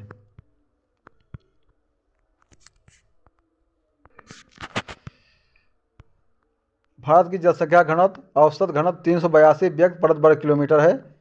पृथ्वी के पृष्ठ के एक इकाई क्षेत्र में रहने वाले लोगों की जनसंख्या को जनसंख्या का घनत्व कहते हैं। समान रूप से यह प्रति वर्ग किलोमीटर में व्यक्त किया जाता है। संपूर्ण विश्व का औसत जनसंख्या घनत्व 51 व्यक्ति प्रति वर्ग किलोमीटर है। सबसे अधिक जनसंख्या घनत्व दक्षिण मध्य एशिया में है। इसके पश्चात क्रमशः पूर्वी एशिया और दक्षिण पूर्व एशिया में है। जब कक्षा में पूरे 30 विद्यार्थी उपस्थित होते हैं तो हमारी कक्षा बहुत बड़ी दिखती है। लेकिन जब यही विद्यार्थी स्कूल के सभा भवन में बैठते हैं तब कक्ष खुला और खाली दिखाई पड़ता है। देखो, समझ सकते हैं आप। जनसंख्या वितरण को प्रभावित करने वाले कारक, भौगोलिक कारक, स्थलाकृति। लोग सदियों पर्वतों पठारों की तुलना में मैदानी भागों में ही रहना पसंद करते हैं क्योंकि ये क्षेत्र खेती, विनिर्माण और सेवा क्रियाओं के लिए उपयुक्त होते हैं। गंगा के मैदान विश्व के सबसे अधिक घने बसे क्षेत्र हैं, जबकि इंडीज, आल्प्स और हिमालय जैसे पर्वत विरल बसे हुए क्षेत्र। जलवायु, लोग समान रूप से चरम जलवायु जो अधिक गर्म अथवा अधिक ठंडी जैसे सहारा मरुस्थल, रूस के ध्रुवीय प्रदेश, कनाडा और अंटार्कटिक में रहने से बचते हैं। मृदा, उपजाऊ मृदाएं कृषि के लिए उपयुक्त भूमि प्रदान करती हैं। भारत में गंगा और ब्रह्मपुत्र, चीन में हुआंग ही, चांगजियांग तथा मिस्र में नील नदी के उपजाऊ मैदान घने बसे हुए क्षेत्र हैं। जल, लोग उन क्षेत्रों में रहने की प्राथमिकता देते हैं जहाँ अलवणीय जल आसानी से उपलब्ध होता है। विश्व की नदी घाटियाँ घने बसे क्षेत्र, जबकि मरुस्थल विरल जनसंख्या वाले क्षेत्र। खनिज निक्षेपों वाले क्षेत्र अधिक बसे हुए हैं। दक्षिण अफ्रीका के हीरे के खाने, मध्य पूर्व में तेल की खोज ने इन क्षेत्रों में लोगों को रहने के लिए प्रेरित किया है। सामाजिक, सांस्कृतिक और आर्थिक कारक, जीवन प्रत्याशा या उन वर्षों की संख्या जिसमें औसत व्यक्ति के जीवित रहने की आशा की जा सकती है। आर्थिक कारक, औद्योगिक क्षेत्र रोजगार के अवसर प्रदान करते हैं। लोग बड़ी संख्या में इन क्षेत्रों की ओर आकर्षित होते हैं। जापान में ओसाका, भारत में मुंबई 2 घने बसे क्षेत्र। सांस्कृतिक कारक, धर्म और सांस्कृतिक महत्ता वाले स्थान लोगों को आकर्षित करते हैं, जैसे वाराणसी, यरूशलेम, अयोध्या, वेटिकन सिटी आदि। सामाजिक कारण, अच्छे आवास, शिक्षा और स्वास्थ्य सुविधाओं के क्षेत्र अधिक घने बसे, उदाहरण के लिए पुणे। जनसंख्या परिवर्तन से तात्पर्य एक निश्चित अवधि के दौरान लोगों की जनसंख्या में परिवर्तन से है। विश्व की जनसंख्या स्थिर नहीं रही है, यह कई गुना बढ़ गई है, क्योंकि ऐसा वास्तव में जन्म और मृत्यु की संख्या में परिवर्तन के कारण हुआ है। मानव इतिहास की लंबी अवधि में सन 1800 ईस्वी तक विश्व की जनसंख्या धीरे धीरे बढ़ी है। बड़ी संख्या में बच्चे जन्म लेते थे, लेकिन शीघ्र ही उनकी मृत्यु भी हो जाती थी। ऐसा इसलिए था क्योंकि वहाँ उचित स्वास्थ्य सुविधाएं नहीं थी, सभी लोगों के लिए पर्याप्त भोजन उपलब्ध नहीं था। किसान सभी लोगों की भोजन की आवश्यकताओं को पूरा करने के लिए पर्याप्त उत्पादन करने में सक्षम नहीं थे। इसके परिणाम स्वरूप जनसंख्या में वृद्धि बहुत कम थी। सन 1804 में विश्व की जनसंख्या 1 अरब हो गई थी। 150 वर्षों में बाद 1959 में विश्व की जनसंख्या 3 अरब पहुँच गई। इसे पराया जनसंख्या विस्फोटक कहते हैं। 1999 में 30 वर्ष की अवधि से कम में जनसंख्या दुगुनी 6 अरब हो गई है। इस वृद्धि का मुख्य कारण खाद्य आपूर्ति और औषधियों के कारण मृत्यु दर कम होना, जबकि जन्म दर अभी भी बहुत अधिक है। जन्मों की साधारणता जन्म दर में आंका जाता है। जन्म दर अथवा प्रति 1000 व्यक्तियों पर जीवित जन्मों की संख्या में मापा जाता है। मृत्यु दर को प्रति 1000 व्यक्तियों मृतकों की संख्या से मापा जाता है। किसी क्षेत्र विशेष में लोगों के आने जाने से को प्रवास कहते हैं। जन्म और मृत्यु जनसंख्या परिवर्तन के प्राकृतिक कारण हैं। एक देश के जन्म दर और मृत्यु दर के बीच के अंतर को प्राकृतिक वृद्धि दर कहते हैं। आप देख सकते हैं इस मैप में कैसे जनसंख्या बढ़ा है, आज कहाँ तक हम सब पहुँच चुके हैं। जिसका कल्पना नहीं कर सकते हैं आप। आप देख सकते हैं मृत्यु दर से जन्म दर का अधिक होना, जनसंख्या वृद्धि। जन्म दर और मृत्यु दर का समान होना, जनसंख्या का एक जैसी होना। जन्म दर से मृत्यु दर का अधिक होना, जनसंख्या कम होना। जनसंख्या बढ़ने का मुख्य कारण प्राकृतिक वृद्धि दर का बढ़ना है। आप्रवास जब व्यक्ति नए देश में जाता है, और उत्प्रवास जब व्यक्ति एक देश में आता है।